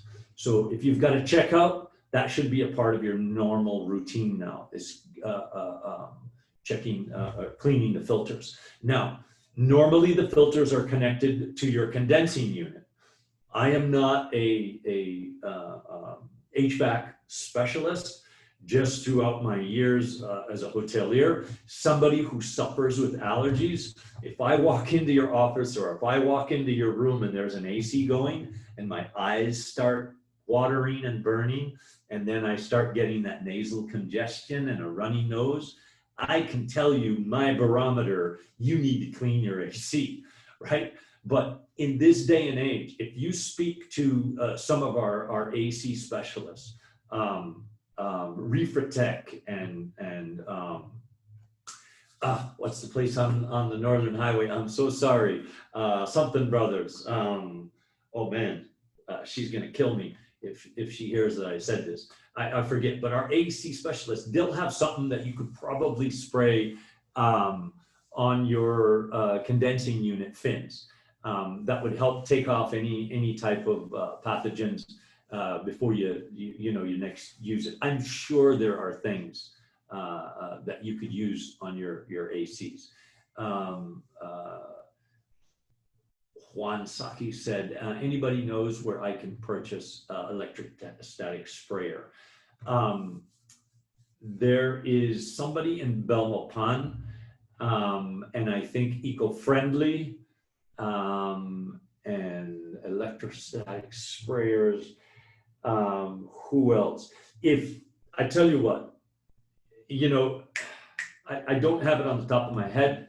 It's Thursday, and I'm really thinking about this afternoon's program. But if you call Luis Garcia at Eco-Friendly, he'll know everybody that has electrostatic sprayers. He's that kind of a guy too. He'll network with you and he'll help you find what you're looking for. So Eco-Friendly, and then his staff, he's got great people there who are also well informed. So if they don't have it, they'll know who has those kind of things. Okay, but there is a supplier in Belmopan. I was supposed to go and meet with them, and they called me a few times, and I'm really sorry, I forget their name. The owner of that company is really good friends with my son. They used to work together, but I forget the name of his business. You know, I would hope those guys would be logged into these seminars and help us with resources. Are these webinars recorded? Yes, they are recorded, Simon, and you can get them on the BTV website. Thanks, Javier. Thanks very much for the presentation. Okay, thank you. How is a resort supposed to handle a gold standard guest and also local guests for day use of the pool, bar and restaurant? I think, as World Health Organization has said, and our public health and Ministry of Health, it's very, very low risk sharing a pool, but we should be respecting social distancing And of course, as we've talked about public areas, we should be social distance around the pool. And I think that's whoever owns the pool, we should be, separating the chase lounge and stuff.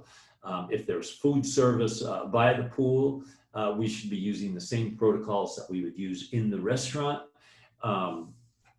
But to me, I believe that if we are utilizing these protocols and guidelines, I would feel no way sharing an open-aired restaurant. I would not want to be in an enclosed restaurant with mixed company, with AC, unless it was, high ceiling and ceiling fans and stuff like that, open-aired. I would. That's just me personally. We all have to assess the degree of risk. But a gold standard hotel, I would probably know them and I would trust that they're practicing the protocols, enhanced cleanliness and all of that. Again, the gold standard hotel, I'm not going to be mixing and mingling with the tourists. I'm not going to be bellying up to the bar, and most bars now don't even have stools. So I hope that kind of gives you the perspective. About the degree of risk. And at the end of the day, it's all about the degree of risk, right? How much are we willing to take? And I think we have proven to ourselves that because of the social nature of our culture, we are very affectionate people. We love to sit around, and whether it's dominoes or whether it's just a social drink, we're social creatures. And we have to rethink that aspect of our culture and how we interact now. And, listen to science, listen to the professionals. We have to change our habits, and we have to protect those people who are at risk. Those people with those underlying health issues, their age, whatever, we need to protect them. I hope that answers your question. Do you have a recommendation for disinfecting AC units? I mentioned that already. How are the bookings looking for those that have qualified? Shamara, I've spoken to a lot of our top 10 hoteliers. The bookings are not that great. And I think, as Mr. Crone said last night on TV, we're not going to expect a whole lot of business in October and November. We're going to have a lot more Belizeans coming through our international airport than tourists. Pretty confident. He sounded very confident in that guesstimation. Of course, it's a guess. He's assuming. But again, he's an industry professional who is communicating with their market. So his perspective is not just his market, but other people that he knows. And of course, he's representing BTIA. So they're getting their information from a wide source of our industry people. And I think it's going to start really, really slow. Everybody is predicting that our recovery could take up to 12 more months. What we need to do is just nurture everything that we get and take care of every single customer using these guidelines. And if you're a small operator, whether it's a little guest house or whether you're a small tour operator, we've got to make sure that we're creative. We've got to make sure that we're resourceful, and we've got to make sure that every customer we get, we show that gratitude, that genuine Belizean hospitality. We execute. We're disciplined, and we focus on delivering the service so that all of us, everything that we do, are our greatest marketeers. We're the greatest marketing experience. And, I talk about this all the time. Right now, it is going to be tough. The optics are going to seem draconian to a lot of people who come to our country, but we need to focus on the fact that it's for their safety and for our safety. And you know what? Belize is worth it. Focus on the experience, whether you're a fly fishing guide, whether you're a dive guide, or whether you're a natural history guide. you know, a butterfly or birding specialist. We focus on the experience because we're worth it. The lease is worth it. And all the protocols and guidelines, yes, they're going to make us healthy and safer, but really the experience is enjoying you and enjoying the environment that people come here to experience. Sorry, I kind of got off track there. Seems like the first wave of tourism would be personalized packages for couples or family groups. Brainerd, I think you're right. I think a lot of people, by virtue of the packages, by virtue of the limitations, I mean, there would be a lot of packages. But there is another scenario. There was a hotelier, a resort manager that opened up, and they said, you know, we don't have a lot of bookings. It doesn't always make sense that we have our restaurant open for 4 guests or 6 guests. And it would be nice to be able to share those customers with other gold standard hotels and restaurants. So there are some discussions like that. I was going to talk to BTB about it. It would be collaborative, communicated, you know, all the logistics and everything would fit under all the guidelines of a gold standard, but at least it's an idea. Maybe my restaurant's open tonight and then tomorrow my restaurant's closed because it doesn't make sense. I only have 4 guests or 6 guests, and I can send that business for one night over to one of my colleagues and friends who is going to open up that night. And if you've got 3 or 4 hotels, gold standard, that are doing that, it may be a good experience for the customer, and of course, more economically feasible for the resort or restaurant. So there's a lot of creative ideas that are kind of coming across, and that's the way we need to start thinking and communicating to make sure that we fit under the proper guidelines. But that was a really good suggestion. I mean, safety is always first, right? Excellent information. Okay, is a guide is assigned to a family the entire package? That depends on the resort. There may be multiple guides. It may not just be one guide. You're not assigned. I do know that in some resorts, that is the case. They try to have one person who does everything for that customer. Not all of us have that luxury. We don't all have the same number. You know, we don't have a lot of staff that can do that. And again, there won't be a lot of people. So, you know, there are some ideas. So it's the last question. Packages, and it involves less contact with various guides, hence the risk of spreading COVID.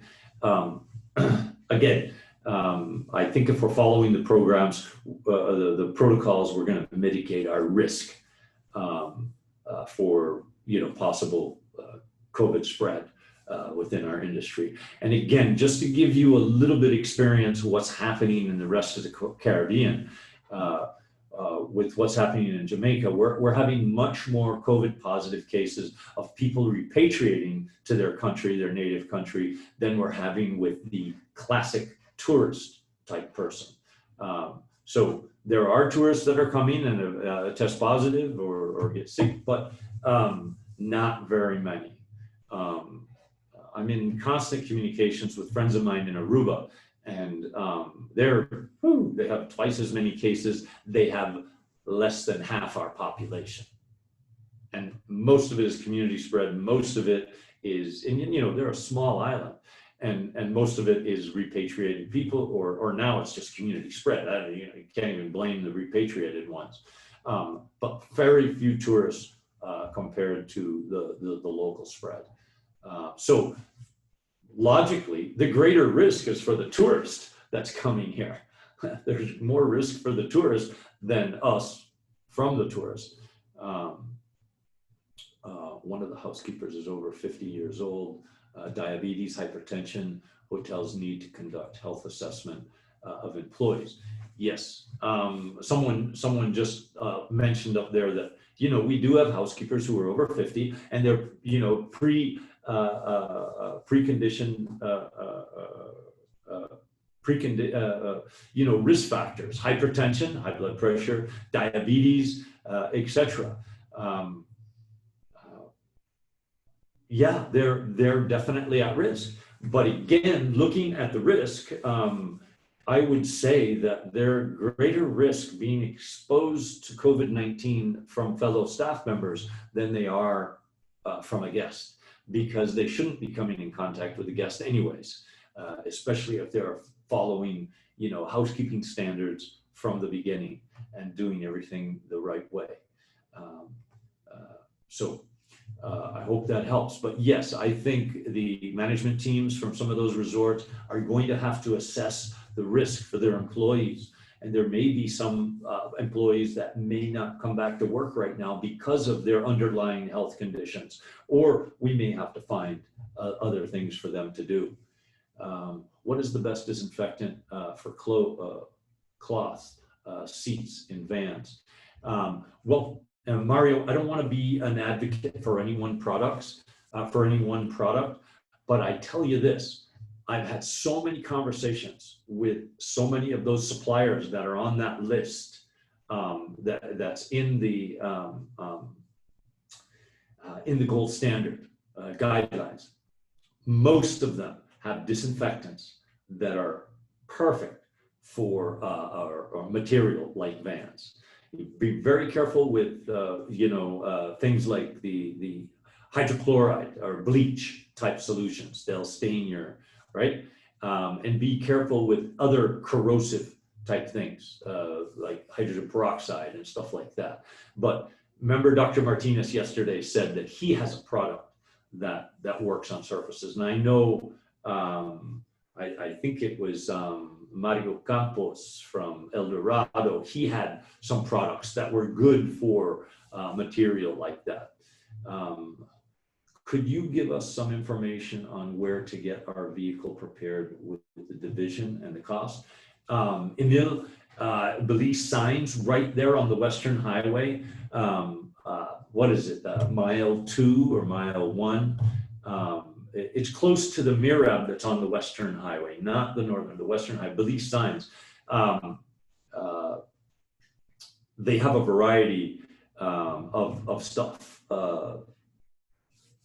Tomorrow, I'm going to go into a little bit more detail. I'll show some more products that I've seen around Belize so far.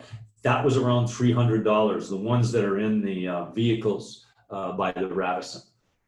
And they were of similar quality that I showed earlier. And $300 is a lot of money right now. There certainly are ways. If you go on to YouTube, you could see ways to modify that yourself. If you're the kind of a handyman, you could definitely do that. How many guests to the guide ratio? I missed out on that. I'm really sorry. I forget what it is, but I think it's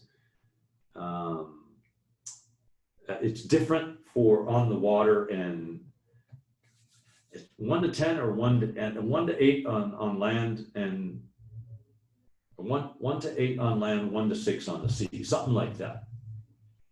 But it's in the guidelines for tour operators. I'm sorry, it eludes me right now because I'm thinking about this afternoon and this presentation right now. Clean Choice have a lot of stuff for resorts for COVID. Great, thanks, Salim. Clean Choice in Belmopan. That's great. How do you find pre-recorded seminars from yesterday? Hey, Joshua, I think they probably weren't loaded yet, but they should be on by the end of the week. These presentations should be loaded on the VTV website.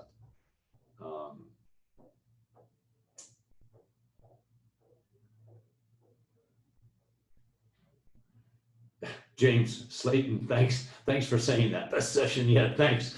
I'm sitting here and in my mind I'm thinking about all the things I forgot to mention. Housekeeping, food and beverage, and so forth. And thanks for the compliment. It was very kind to you. Let's see here. Imogen Vasquez. What can a restaurant do when a guest wants to sign their restaurant tab to their room and pay until checkout? I think giving each guest a pen to sign is probably not a good idea. You know, you can have little sanitizing cloths and clean your pens pretty quick. You know, if you're a small restaurant, I'll tell you how I would do it. It's how I do it at home and in my car. I take those baby wipes and I get the sensitive Huggies baby wipes because they don't have a lot of detergent on them, right? So they're just extra sensitive. I soak them in the rubbing alcohol, and I leave them in there in a Ziploc. And you know, you could cut those up into small little squares and do that, so it's real cost effective. But yeah, again, I think if we're practicing good hand hygiene, we're sanitizing things. Um, uh, uh,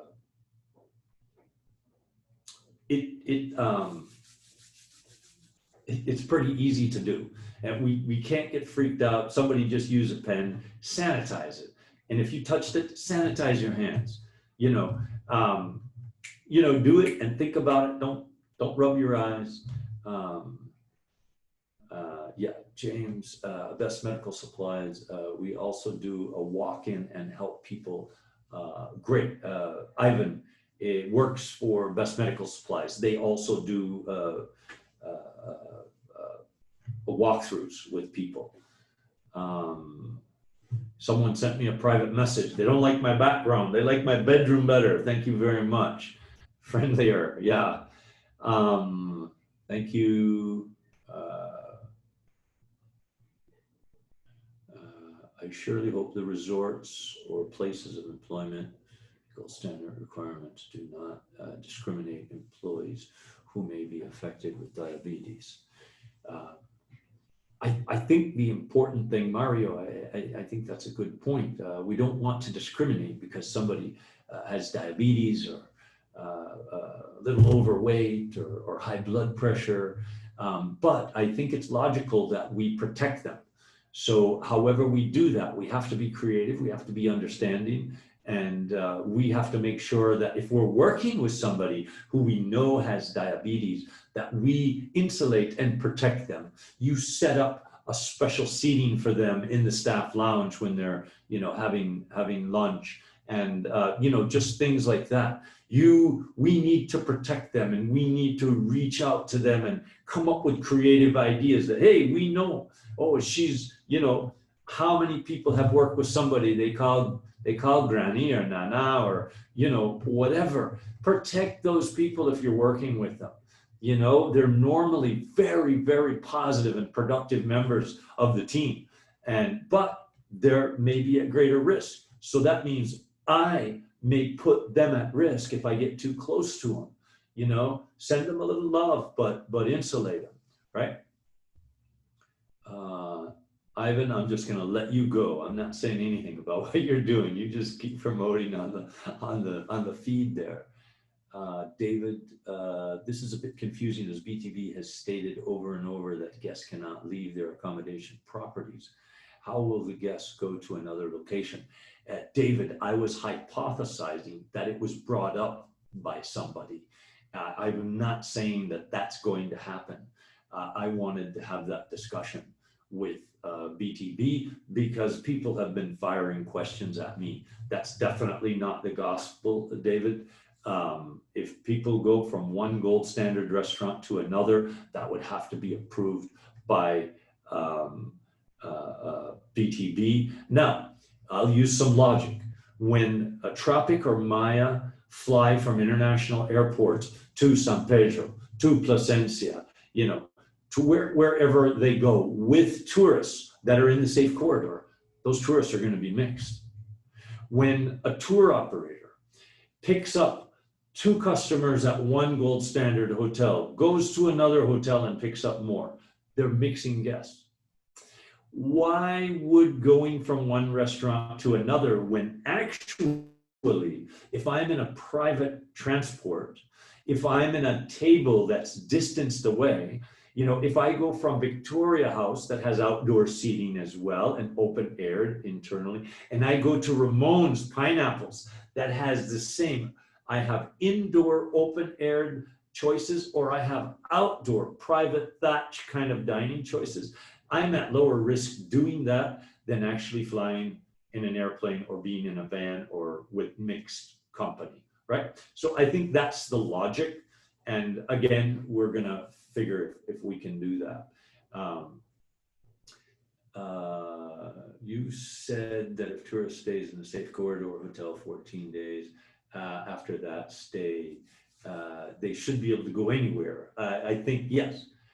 Where can they stay? If they're coming for a longer stay, Stefan, they should make sure that they put that in their itinerary. And yes, they should have freedom of movement after that. Now, keep in mind, that could change. It may not be 14 days, it may be 10 days. I understand those things change, and we're gonna probably go over some of that this afternoon. Hope that helps. Sorry for the question outside of the immediate topic, but do you know if there was a definition for the term long stay on the nationals, a long stay? You know what, I would only be guessing, but I think it's anything outside of the 14 days. And it kind of relates to the question that David just had, that if you want to have freedom of movement, that you have to fulfill the requirement that we do as Belizeans or repatriated Belizeans. You come home, you have to quarantine, self-quarantine for one night. Now, whether you do that in a gold standard hotel or whether you do that, you know, with your mother and father, whatever, or family members or whoever you've arranged it, it doesn't, I don't think it matters. As long as when you register on your app that you say that you want to extend. And of course, anybody, just like the question David had, if you were planning on staying here, you should probably put your itinerary in the app. And secondly, when you go to immigration, they're going to ask you how long you're staying, right? And I think a visa is, for certain countries, they would give up to a month. So all of those things need to be thought and communicated with the authorities, whether it's immigration or whether it's through the health app and so forth. To add to that, BTB allows guests to move around between standard properties that are present. Yeah, okay. This is such an important point. Thank you. Thank you, Nancy. Accountable to protect us. Who in there? We need to have more public awareness. Yes, you know, more public awareness. Vanessa, that's true. Some restaurants do offer their own transportation and following the protocols. Yep. Okay, that's a question. Our guests can't move out of the resort. Right now, Vanessa, we're supposed to make sure we know where our customers are 24 hours a day. The movement when they're moving around the resort, whether it's for a full moon cruise, you know, at 10 o'clock at night, they're with a gold standard tour operator, right? So wherever they move, they need to make sure it's within the safe corridor, which we will get into this afternoon. This afternoon, I've been notified that Daryl Bradley will not be on the webinar, but the Director of Marketing, Misty Michael, and she's the Director of Marketing for BTB and Industry Relations. She's going to join me. I think she'll do an excellent job. From what I understand, throughout this whole COVID thing, she's been working a lot with the repatriated Belizeans program and at the airport quite a bit to see the system on how it's evolved during this period. So I'm very excited. She'll be a great contributor. And in fact, the presentation that we're doing is, she did the presentation. I didn't do it. So this one's hers, but we're going to get a lot more detailed information on the safe corridor.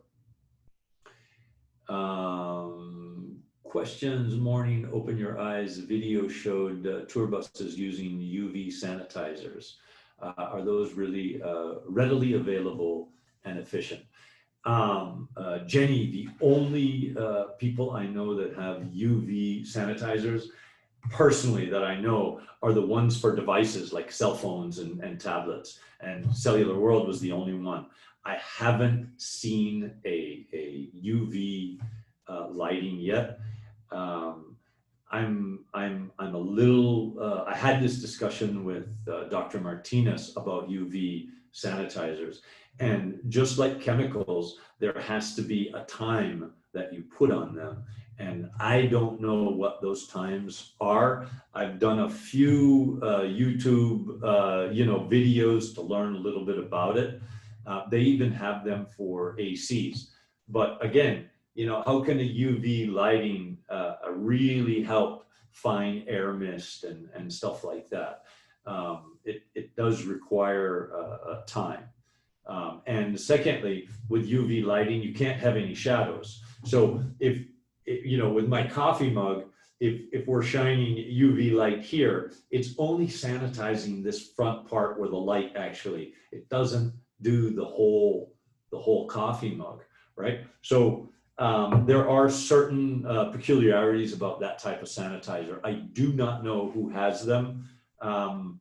Gosh, I would call some of the AC suppliers, because I know some ACs are built in with those.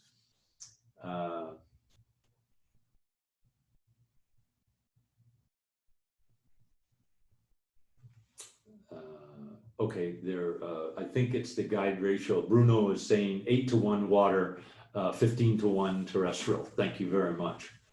So on land, 15 guests, 1 guide, maximum, right? Now, most of our tours are much smaller than that, and the ratio is much lower.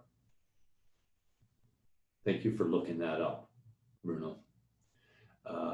Okay, Michael, if we put a divider in our vehicles, how will the guests get the air conditioning?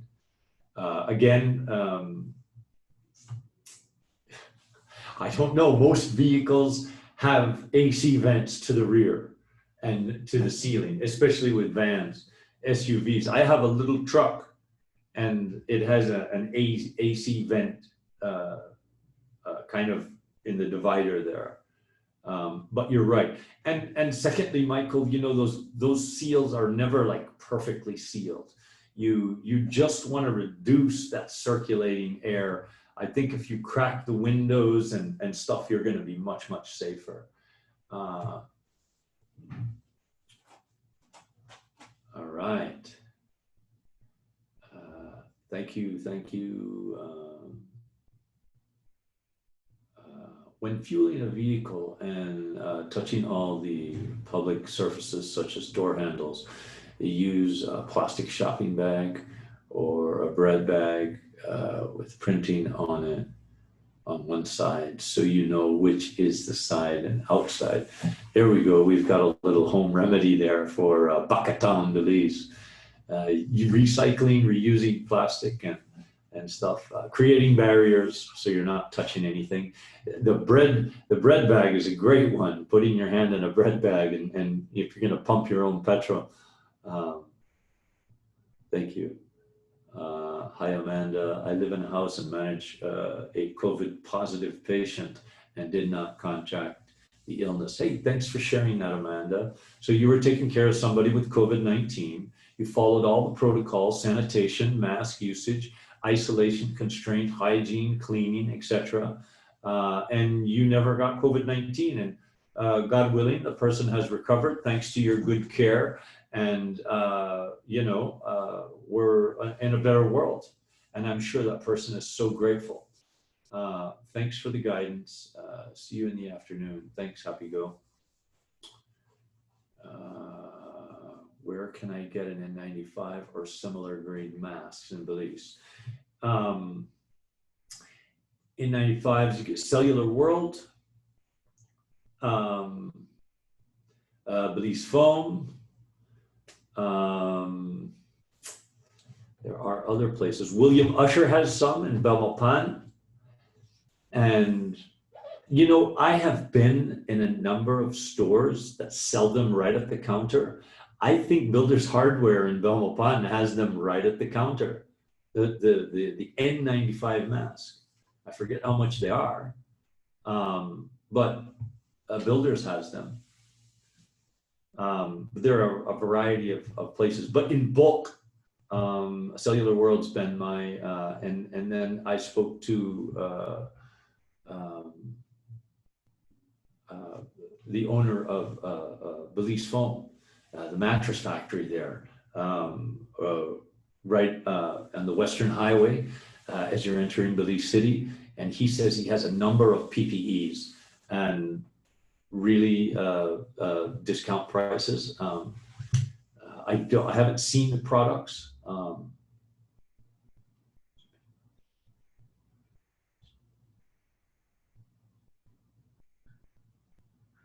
Hey, they're in Buckatown. They already have housekeeping by request. Good job. I think that's great. Print the log sheets, laminate them. Excellent. Or the checklist. Yeah. Use an erasable felt pen to fill out. Okay, super. Take photo when complete and reuse. Great ideas there. Thank you very much, Buckatown. Really good suggestions about preserving their log sheets. They have them laminated and then they erasable pen. Yeah, great ideas. Soya Tours, San Pedro. Great.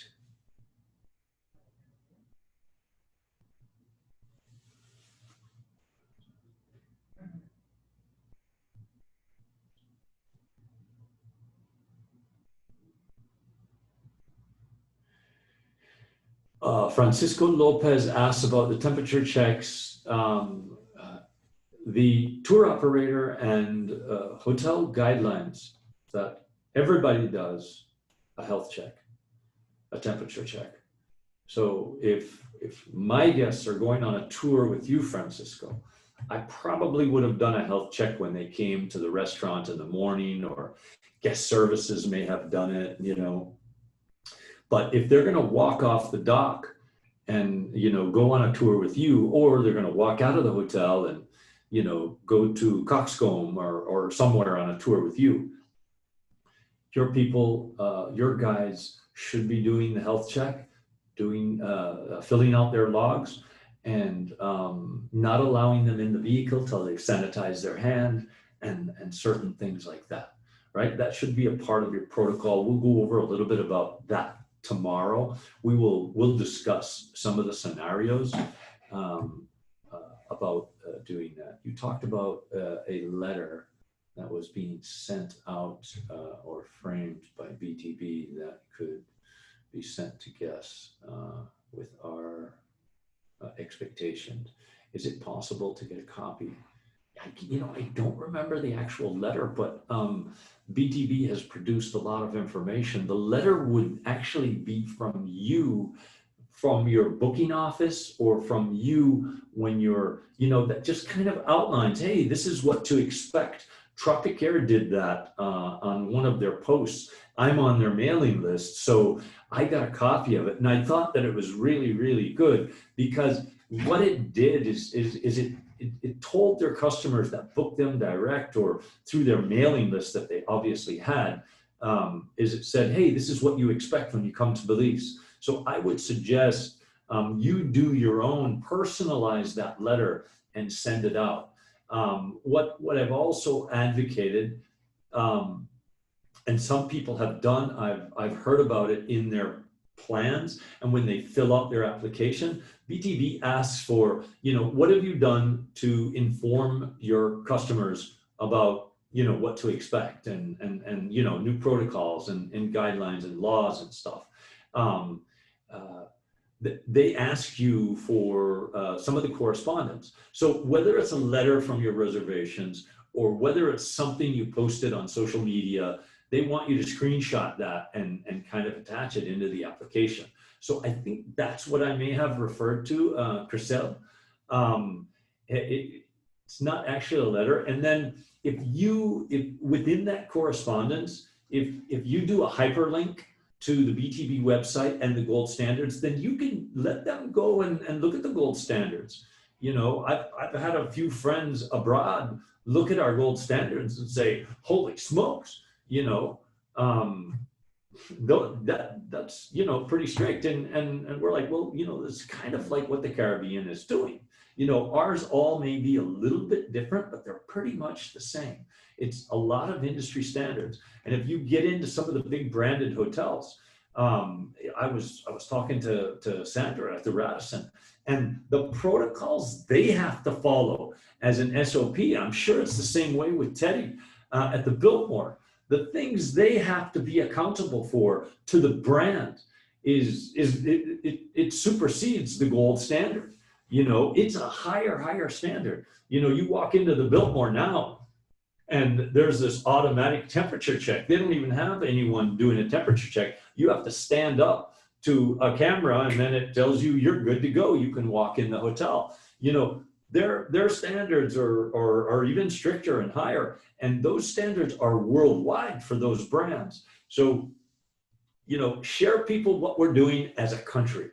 And, you know, I think we all have to get ready for the fact that all of our businesses are going to have to be gold standard. And even, you know, even though our taxis and even though our independent restaurants are not regulated by BTB, I know they're already working with the other agencies and the Ministry of Health to say, how can we address those needs and how can we bring those standards up for all of our sectors? You know, look at how dynamic that San Pedro Taxi Association is. You know, it's like the International Taxi Association. Those guys, you know, because it's an international airport, they're working to get the, you know, they're all certified, but we need to do that for all the proactive professional taxis throughout the country and restaurants. And so I hope that answers your question. I have asked 3 times if it is okay to leave cleaning supplies for guests to use in the room. Absolutely. I didn't, this is the first time I'm reading it. I'm a huge advocate to leaving cleaning supplies for guests. Since we are changing our housekeeping protocol, that was a private message. I apologize for not seeing that before, but I'm a huge advocate, you know, especially if you're on a beach and you know, you've got tiled floors, marble floors, you know, at least someone may want a broom, you know, at the very least, because you're going to track sand in there. Even if you've got that little, you know, foot cleaner at the, you know, outside your room, you still wouldn't mind having, you know, something to sweep out the floors. I'm a huge advocate for having some type of spray bottle that's properly labeled to sanitize things inside my room. I'm a huge advocate for having a Sani-Wipe or you know, some type of sanitational wipe in the room. It's just showing your customer that you care. You know, it's really what it is. For guests who would like to stay 6 months or longer in Belize, do they quarantine for 14 days? Are they free to stay with family and friends? It doesn't matter who you are. There has to be, right now, there has to be some type of self-quarantine. But yeah, if they're here for 6 months, for whatever category they fit under to come to Belize, there's going to have to be some type of, with the tourists, again, it's the gold standard safe corridor regulations. But for Belizeans, we have to spend our residents, we have to spend our first night in that hotel and then 13 nights at home. But again, I think some of those things have modified. This afternoon, Misty's going to go over any changes like that about the safe corridor and stuff. So we're gonna go through a little bit more detail on all of this stuff. How about the guest that wants to get a massage? There are industry protocols for massages. And one of the things, Kendra, was, we don't want to do anything around the face. So no facials, no eye therapy, no nose therapy, none of that kind of stuff. And there are other protocols. I know early on, we have so many well-trained massage therapists in Belize, and I had kind of looked up a variety of things, and someone turned me on to an association in England, and we were going through their protocols and suggestions and stuff like that. So there are things that are kind of circulating, wearing a mask, and when the customer should always wear a mask as well when you're doing a massage. So there are some protocols and information that's out there. Thanks, Clayton. Does this apply for private homes? Fourth time I have asked this question. What question is that, Angela? I don't know what question that is, Angela. Remember, I'm reading all these feeds. I can't get it all. Does this apply to private homes?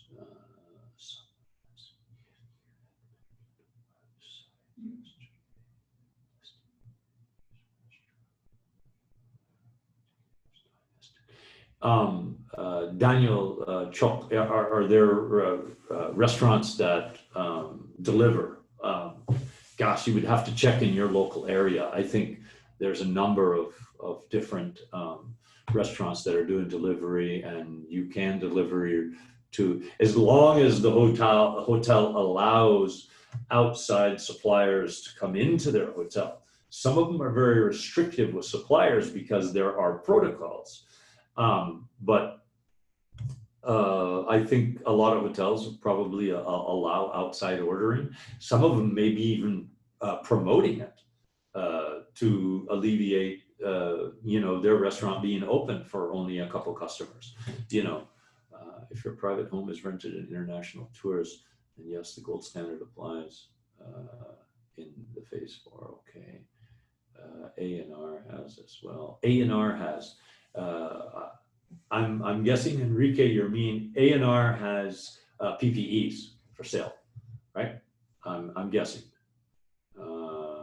If staff contract an illness while in the line of duty, is there any welfare regulations in place obligated for the employer to ensure? I think any laws and regulations we have about employees getting sick on the job or injuring themselves on the job are all taken care of through Social Security. What if a guest, and that may change based on the business. What if a guest while visiting decides they want to invest in Belize? Okay, and they see Belize as a retirement. Uh-oh, wait a minute. Possibility. Can they stay longer and check out more of Belize? Other option? I think they can, as long as they quarantine for the 14 days or self-isolate for the 14 days or within a gold standard hotel. Yeah, Clayton, I don't see why not. I think they need to make sure they look at their passport to find out how long their stamp was for, right? Marcel Graniel says, I have a N95 mask and chemical gloves for sale from Granger, industrial standard. And Marcel's number is in there. Thank you too. What if a hotel is on the beachfront? Oh man, it just moved. And the guest decides to take a swim. Is that possible? Absolutely. They can go swim in the sea, Jermaine. They're free to go in the sea, and they're on their beach. They just can't, if depending on where they're at, they just can't go walk into town. But they can go swim, absolutely. As long as it's a safe area to swim, depending on where you're at. Carranza, thank you. How does a local independent restaurant officially partner with Gold Standard Hotel and do deliveries and catering? Isabel, what I would do is call your gold standard hotels in your area and tell them that you follow these gold standard protocols, you've participated in these webinars, and you would like to be able to, knowing that it's tough right now, you'd like to be able to offer order, takeout, and you could deliver. That's what I would do. Great time to be resourceful. Call up people you may not have done business with in the past and start offering your services. Is there a restaurant delivery to guests, but the restaurant have to be in a gold standard? Remember, independent restaurants aren't gold standard, and there is no classification for that yet. But I know BTB and government is talking about that. I think that's it. There is a private message here. Okay, I'm not going to read it out loud. Hold on.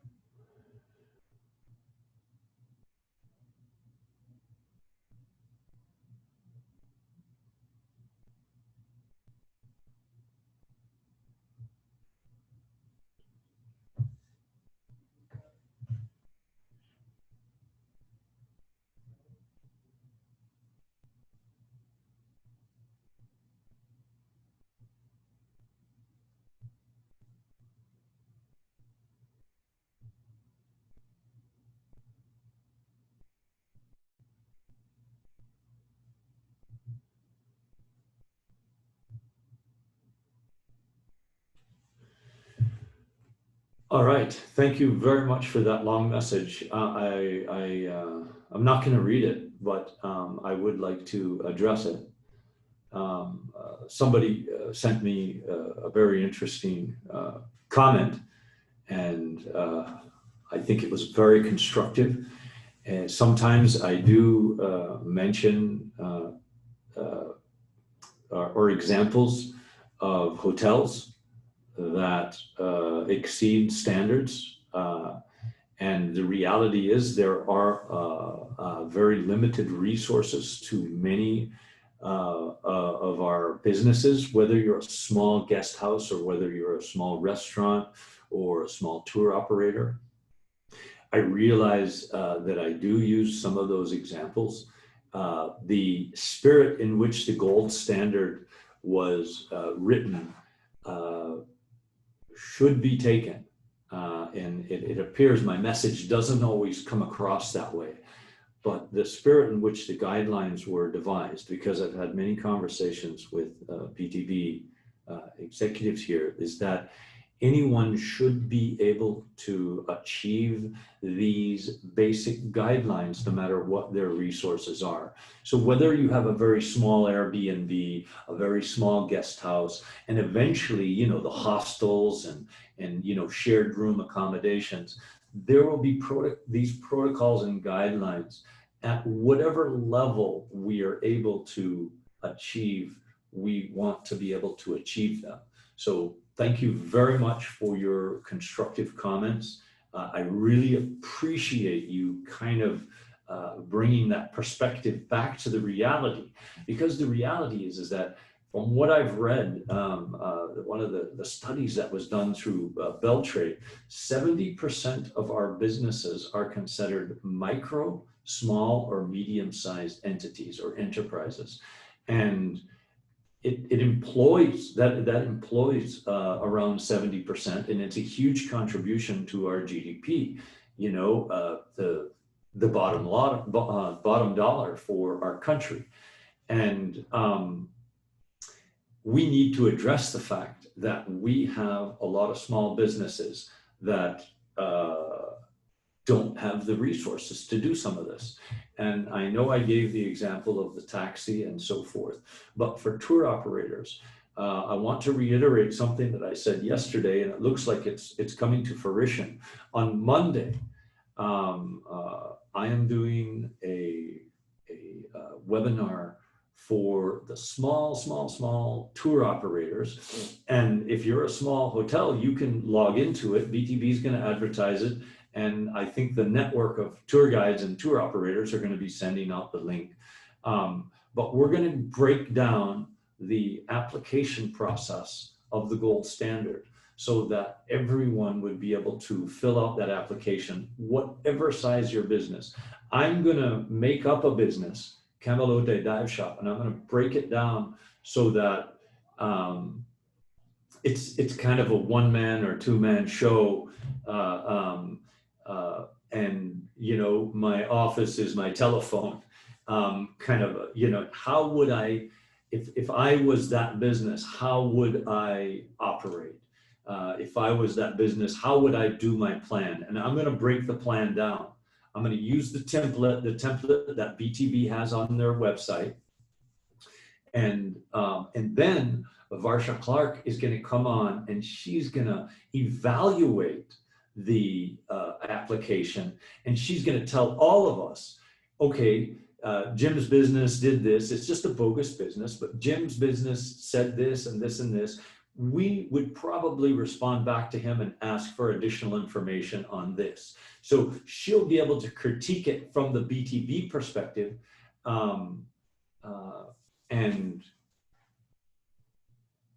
and we will get a better idea on how to do this. Now, to take it to the next level, there are some people who are probably sitting here the first time they've ever done any type of webinar like this. But, you know, and you know, converting an Excel file into a PDF file, you know, posting that PDF file and attaching a photograph into a Word document. Some of that kind of stuff is daunting to people. So the local tour operator and tour guide associations now will identify those people who are limited technologically. They probably have great experience in our industry and really good at what they do, but sitting down and dealing with, you know, PDF files and logs and, you know, Excel spreadsheets and all of this, they may be limited. So they sent me a private message. I'm not going to mention your name, but thank you very much for bringing me back down to planet Earth. And the realization of our business is that we are very small operators. We all have a very degree of resources. We need to work together.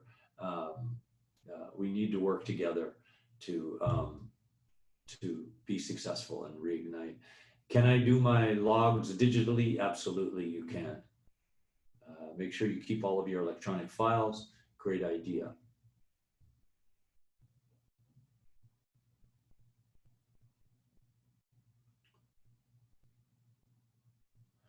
What is this here? Is there an application process to partner with Gold Standard Hotel for restaurants? No, Isabel, there isn't. For restaurants, no. BTB is really focused on the sectors that they regulate, and that's hotels, tour operators, tour guides. But the Ministry of Tourism has identified and realizes that BTB realizes that restaurants are kind of being left out there and they're an integral part of not only our local community and business, but they're an integral part of tourism. Everybody loves to hit a good local restaurant. Someone asked a question yesterday whether a tour guide could stop at Lychee and they get out and order. And I said, no, they can't. They can't get in our local community, but the tour guide could stop there and pick up something from Lychee for them. I do not recommend that. But, you know, they could, the tour guide could get it. A matter of making a mutual agreement. Yeah, Isabel, you just make those agreements as long as, you know, when you're doing deliveries that it's okay. What a great entrepreneurial venture.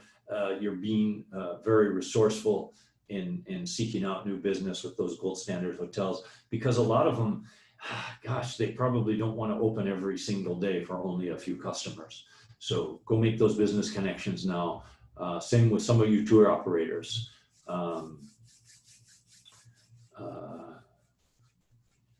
what's the penalty or fine if a guest decides we'll walk through the beach and head into town? Mar Coast Belize. First of all, the hotel is responsible. I think for the hotel risk is if we are knowingly, if we knowingly or condone somebody going for a beach walk and ends up in town, we could get in trouble as hoteliers. And I think if you do have a problematic,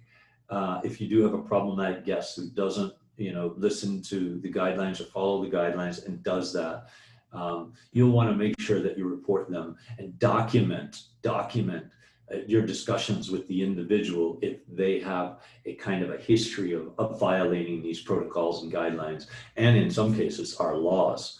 And we'll get into more of that this afternoon. I don't know the penalties. I've heard some of the penalties are really stiff. That's why we need to make sure we document any discussions we have with our customers that could be of risk to us. And at the end of the day, if you've got that type of customer that is not going to respect our laws, our regulations, and your policies and protocols, which you have spelled out to them, I think at some point, it's probably not a healthy and mutually beneficial relationship, and you may have to ask them to leave. Obviously, that's extreme, but you need to make sure that your team is safe and that everybody is respecting your rules and guidelines so everybody can have a safe and enjoyable vacation.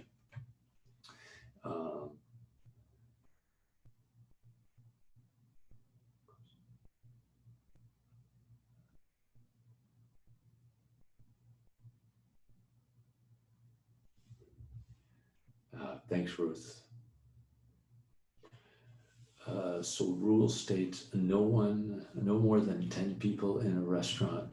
But if you are a gold standard, have 20 people. That's a good question. I'm going to find that out. Rical Morin, I'm going to find that out. Now, again, I think if it's a group, and people are dining together, and we do have some resorts where they do group dining. You probably have to rethink that, especially if it's mixed families or people, mixed guests. You have to rethink the group dining situation. I know a couple of hotels that have already switched that around, and they no longer do that. In Zib, for housekeeping, if the guest requests room service, they need to come out of their room, or is it okay to stay in the room? If they order room service, you should have some kind of a system. That probably a table outside the room that can be dropped off, or if they're going to dine out on the beach, then you would just handle it like a restaurant. What we don't want to do is go into the room, right? So for you in your resort, or hold on, for housekeeping.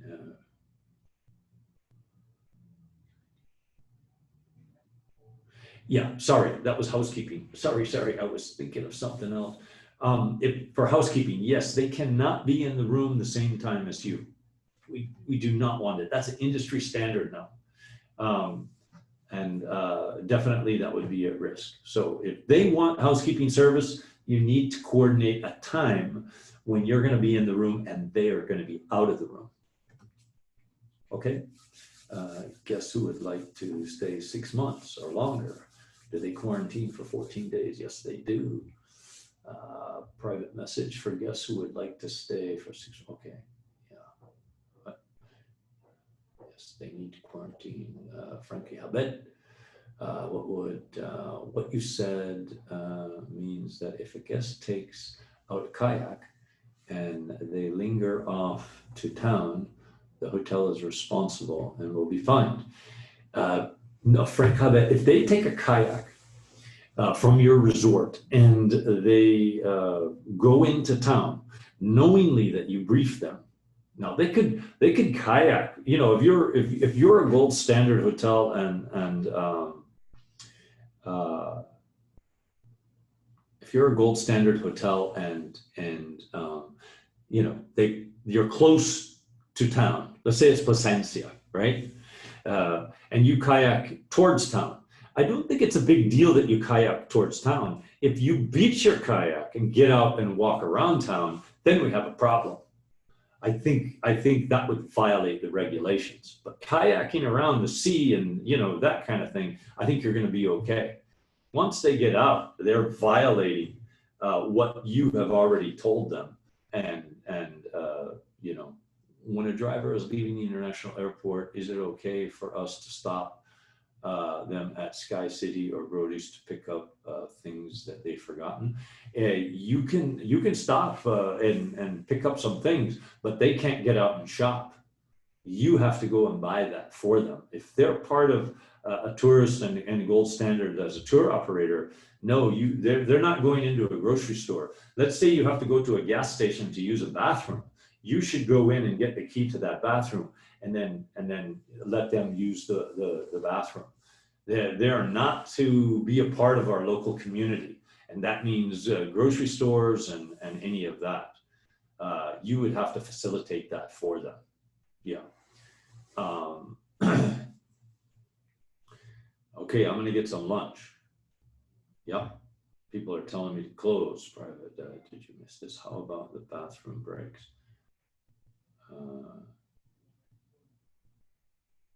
Yeah, I just covered the bathroom breaks. Yeah, someone may need a bathroom. You know, if you're a regular tour operator, tour guide, you know where you stop for bathrooms. You know, just facilitate it for them. You know, that's, yeah, absolutely. Create a sheet with all the rules and let my guests undersign. Yeah, you could do some kind of a waiver, Monica, if you want, that they understand that these are the rules. How about going to the market in San Ignacio with a tour guide? Can't happen. Sorry. Hadas, I know it's a great experience to go to the San Ignacio market, but it's a violation of the safe corridor. Yeah, it's really interaction. As safe as the open-aired environment is, remember part of the safe corridor regulations is that there are designated places you can go. And I don't think the market is going to be one of them for sure. Jim, would there be any training on how to deal with tourists that wouldn't want to follow the protocols? Emil, the protocols for dealing with somebody or the training, somebody who doesn't want to follow the protocols would be to warn them, to maybe give them a letter, let them know that, you know, you've discussed this already, kind of like writing them up, you know, and document it. We had this discussion last night, you know, our safety, our community safety, the regulations of the gold standard and safe corridor for us are very specific, and we discussed this. And I just want to reiterate and thank you for, you know, as you agreed that you know, I would document it, because if they violate it again, you know, you could be liable. You wanna, you know, if a guest does that and they get fined, you know, you need to free up your liability. You've done your job. You've warned them. You put it in writing, and they still went and you know, you call the police, or the police stops them, or tourism police stops them, and you know, they get busted. You know, you got to make sure you clean your hands of that. And again, you're the only one that can assess when it's time to part ways with that customer. Yeah, so stopping for lunch on the way is not allowed. Yes, at this point, it's not allowed. There has been some discussion about having some gold standard restaurants. We're just not there yet. Or maybe there is a gold standard hotel that has a restaurant that you guys could coordinate with from one hotel to the next to stop there for lunch. But again, some of that's being discussed right now.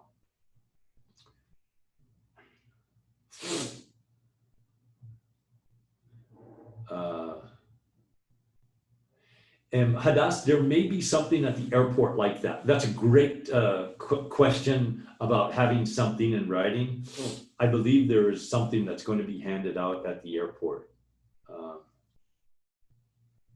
Thank you all once again. It's lunchtime. I'm going to be moving over to another office at VTV for the afternoon. I'm really excited to working with Misty on this presentation. I'm sure there are going to be things that I don't know about. And I hope you all tune in to that. Okay? Yeah, I need to get out of this AC. Okay, take care, everybody. Have a great afternoon. Have a good lunch, and I'll see you in an hour's time. Okay, God bless. Bye-bye.